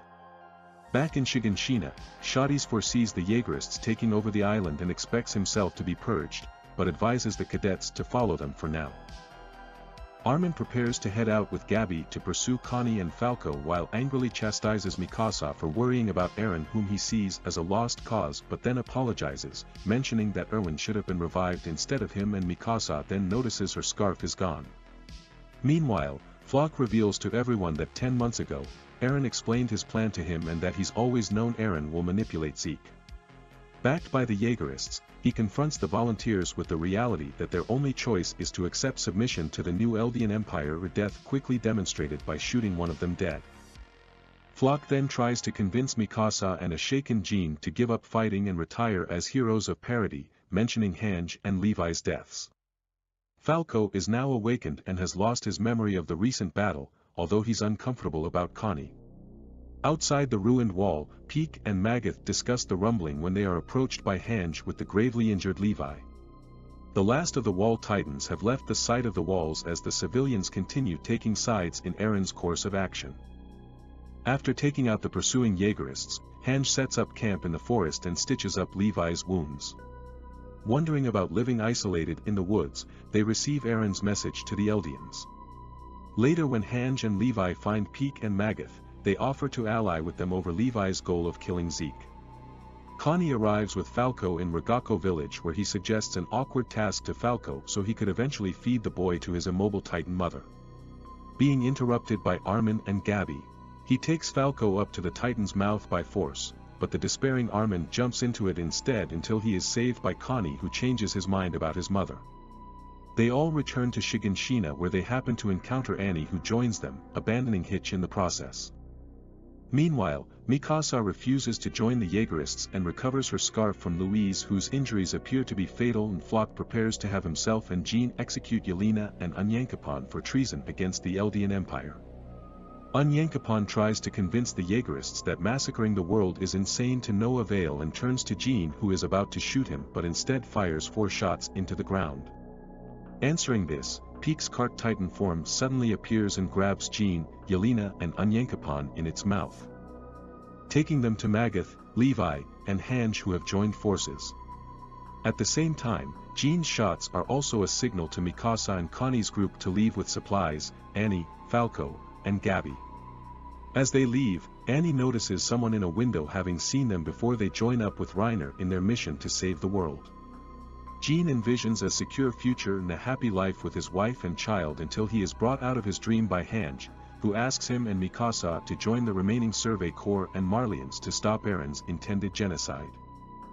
Though Jean initially pushes back on Hange's offer, he eventually agrees after being reminded of Marco. At their camp in the forest, Magath clashes with the Survey Corps about which side started the conflict and prompts a heated debate over who are the real devils. Annie confronts Mikasa over whether she would be able to kill Eren if she cannot convince him to stop the rumbling, and they are about to fight over the matter but then agree to first try asking Eren. While the group eats Hank's stew, the flying boat comes up as an option to reach the founding Titan, but Eren's destination is yet unknown. When Yelena insists she doesn't have a clue either, Magath and Peak reveal that she is actually a Marleyan, having faked her background to join Zeke. Hearing this, Yelena counters by forcing Reiner, Annie, Armin, and Jean to confront their own actions they had committed under the idea of saving the world, including how Reiner and Annie caused Marco to be eaten by Titans, thus preventing the exposure of the warriors. Furious at Reiner's self-pity over Marco's death, Jean savagely attacks and beats him, but the others intervene. Gabby pleads for Jean's help to save her family and Marley, but he storms off. The next morning, Jean returns and agrees to join their alliance, and as they head towards the port in order to take the flying boat, he apologizes to Gabby, though he admits that he is still unable to forgive Reiner. Pieck goes forward to scout and they discover that the Yeagerists have control of the port and Flock has taken Kiyomi Ajimabito hostage. Hange and Magath survey the occupied port, noticing that the flying boat is still intact, but the Yeagerists might destroy it any moment. An enormous amount of steam indicates that the Wall Titans have already crossed the sea, and it becomes clear that they need the Ajimabito engineers to service the boat and prepare it for flight. However, this would mean defending the Ajimabito from the Yeagerists, even by wiping out all of them, which Connie protests against, so Annie and Reiner conclude that the Survey Corps members should not battle their former comrades. Magath tortures Yelena to make her reveal Eren's destination. She considers talking if the group brings her with them. Having a change of heart, Magath apologizes for burdening the young with the past and asks the Survey Corps to temporarily overlook the bloodshed, but Armin refuses while believing in a peaceful solution. Flock and Kiyomi have a disagreement over the New World Order when Armin and Connie ride to the port, announcing to Flock that the Marleyans have escaped by sea, and that they need the flying boat to pursue them. They find it ready to be destroyed by explosives, with Samuel and Daz standing guard. While initially suspicious of Armin and Connie, the two are eventually convinced to disarming the explosives. Flock remains doubtful and attempts to kill the remaining engineers, but is distracted by Kiyomi until Mikasa breaks into the building to save them. Flock escapes outside and announces Mikasa, Armin, and Connie to be traitors. Jean, Hange, and Magath manage to take the Ajimabito into the basement for safety. An all-out battle ensues, with Reiner and Annie arriving and transforming into their Titan forms, beginning to attack the Yeagerists. On the dock, Armin tries to stop Daz from rearming the explosives, only to be shot by Samuel. Connie and Armin wrestle with them to prevent the boat's destruction, with Connie eventually shooting and killing Daz and Samuel. While Armin recalls Bertholdt crying about how someone must stain their hands with blood, the engineers inform Hange's group that it will take at least half a day to get the flying boat ready, and they realize that it will be too late to save Liberio at the Wall Titan's pace. Kiyomi suggests they can leave by ship and take the boat to the Marleyan coastland city of Odiha, where the Ajimabito own a hangar. Magath rushes Kiyomi and the engineers to the dock, while Annie and Reiner use their Titans to protect them along with the ship from Flock and the Yeagerists. Mikasa, Jange, Jean and Connie help to fight off their opponents, and seeing the Titans struggling, Falco makes up his mind to fight. Pieck joins the fray after delivering Levi, Gabby, Yelena and Onyankopan to Magath. Hange spots a train of Yeagerist reinforcements which suddenly explodes and derails, and Falco charges into the chaos, transforming into the Jaw Titan. Managing to barrel through the fight, Flock attempts to destroy the ship's hull with a thunder spear, but is shot down by Gabby and falls into the sea. Falco eventually loses control and attempts to eat Pieck, but Magath manages to extract him from his Titan. Noticing a captured Marleyan cruiser at the shore, Magath decides to remain behind to destroy it and runs into Shadis, who had followed them to the port and taken out the train. The two men exchange words of mutual respect, then destroy the cruiser at the cost of their own lives to save the world, while the others sail off to Odiha. Hange informs the group that Marley and Liberio cannot be saved, much to Annie's distress and after being convinced to stay. Annie once again questions Mikasa whether she can let Eren be killed to stop the rumbling, admitting that she is tired of all the violence. Months before the assault on Liberio, the scouts arrived on the Marley shoreline. On their way to visit Ajimabito at her home, they witness the persecution received by subjects of Ymir firsthand after rescuing a young thief named Ramsey from a mob of Marleyans. Ajimabito informs the group that Marley has begun cracking down on subjects of Ymir who escaped their internment camps through use of blood tests. Hange hopes to forge peace by allying with the subjects of Ymir Protection Group. Discovering that Eren has gone missing, Mikasa tracks him down to Ramsey's home, where he questions her loyalty, asking what he means to her, to which she is taken aback and calls him her family. The rest of the group catches up and they spend the night partying with Ramsey's family, and the next day at the Protection Group's assembly, the representative declares that subjects of Ymir who don't view themselves as Eldians should be freed, while the devils of Parody should be exterminated, which receives cheers from the audience, and Eren departs and doesn't contact the scouts again until the assault on Liberio. Mikasa ruminates on that time and wonders if different choices had been made, could things have turned out differently. Flashbacks reveal Eren meeting Yelena and agreeing to follow Zeke's euthanasia plan while actually informing Flock and Historia of his real plans, with the latter against his plan and deciding to get pregnant in an attempt to stop him, and Zeke telling him that Ackermans are not compelled by blood to protect a host and that Mikasa is devoted to him simply because she loves him, and Eren tells Zeke that he wants his friends to live long happy lives after his death.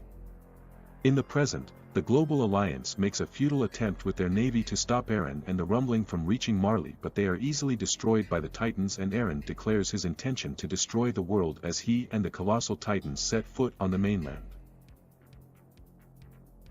The rumbling continues, with the colossal Titans killing countless people, including Ramsey and his brother and Grisha's parents, and destroying civilizations all over the world. Meanwhile, the ship carrying the scouts and warriors arrive at Odiha. Thinking her father is already dead, Annie decides to stay behind on the ship with Gabi, Falco, Yelena, and the Ajumabito, while the remaining warriors, scouts, and Onyankopon take the flying boat to stop Eren. The next day, just as the group are about to take off, Flock, having survived the battle at the port, damages the hull of the flying boat before being killed by Mikasa. However, before the flying boat can be properly repaired, the rumbling arrives.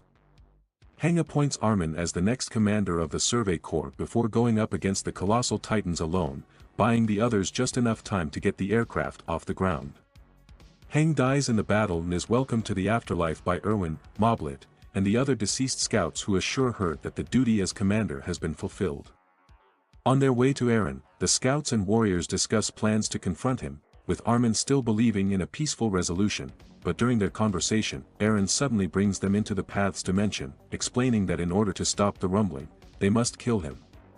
He further elaborates that he will not take away their freedom to do so, just as he has the freedom to keep moving forward with it. Back on the ship, Falco reveals to Annie that his Titan might have the ability to fly, and many refugees from Liberio, including the warriors' families, escape to Fort Salta, a Marleyan base. As they arrive, they see a number of airships launching an assault on Eren and his Titans.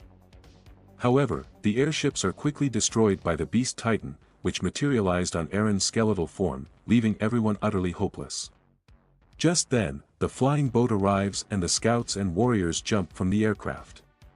Peak and Reiner transform, with the latter managing to pin the Beast Titan down, and Armin calls out to Eren, asking what about him that is free. The Alliance lands on Eren's ribcage, and incapacitate the Beast Titan, realizing that it is just a shell, with Zeke nowhere to be found. But before Armin has a chance to transform, he is captured in a Titan's mouth. Suddenly, countless versions of the 9 Titans of the past appear on Eren's back, created by Ymir Fritz to defend him. The Alliance begin to battle in a long, almost impossible to win situation, and are nearly defeated until suddenly Annie and Gabi appear on the back of Falco's new Flying Jaw Titan. Meanwhile, Armin discovers Zeke in the Paths and they have a conversation about the meaning of life. Not far from the battle, the Eledians and Marleyans decide to settle aside their differences for the time being, while Armin convinces Zeke to share his viewpoint, and the two call on the deceased Titan shifters throughout the series to help the Alliance. Zeke then, having accepted his fate and purpose, materializes on Eren's Titan and allows Levi to kill him, which stops the rumbling. After Armin is rescued, he uses the power of his Colossus Titan to destroy Eren's founding Titan, releasing the centipede-like organism, the source of all Titan power, from Eren's nape. Falco flies down to the Liberio refugees, but the reunion between the warriors and their families is cut short when the source, using a previous scene smoke, turns the nearby Eldians, including Jean, Connie, and Gabi, into Titans to help defend it. Reiner, Annie, and Peak engage the Titans and the Source to prevent it from reconnecting with Eren, while he transforms into the founding Titan once again to fight Armin, leaving Mikasa and Levi the only ones left who can take him down. After a brief moment of reminiscing about their choices and what could have happened, Levi jumps off Falco's back and uses a thunder spear to destroy Eren's Titan's mouth, exposing his human form within, and Mikasa takes this chance to behead him. Ymir is thus freed from the Paths, allowing her to pass on, and the Titan powers, along with the Source, disappear from the world, turning all the Eldians permanently back into humans. After Eren's death, Armin, and the others, recall a conversation with him prior to his death where he reveals his true motive was to ensure his friend's statuses were elevated to the saviors of humanity to the rest of the world, alongside giving them the long, fulfilling lives he wanted them to have in a world free of titans. Eren and Armin accept their fate that they will go through this together in hell as they both take responsibility for their actions. After mourning their friend, Armin decides to take credit for killing Eren and Mikasa leaves to lay Eren to rest on Paradis. And the members of the Alliance are hailed as heroes by the survivors of the rumbling. 3 years later, with 80% of humanity decimated, the Yeagerists strengthen Paradis military to prepare for a potential future attack from the rest of the world, while the members of the Alliance become the world's ambassadors for peace negotiations with Paradis. Mikasa buries Eren's head under a tree that he would frequently rest under as a child and continues to visit his grave throughout the rest of her life. Many generations later, a modernized Shiganshina is bombed from above and destroyed in a war, and over time, Shiganshina is reclaimed by the wilderness, until sometime in the future. A lone child and their dog approach the tree Eren used to rest under, which has since grown to resemble the original tree that contained the source of the Titan's power. Thank you for watching this video. If you enjoyed it and wish to see more, consider hitting the like and subscribe, so that you will be notified the next time I make an upload. Also check out the link in the description if you want to donate to my Ko-Fi page. That will be much appreciated, and I will see you guys in the next video.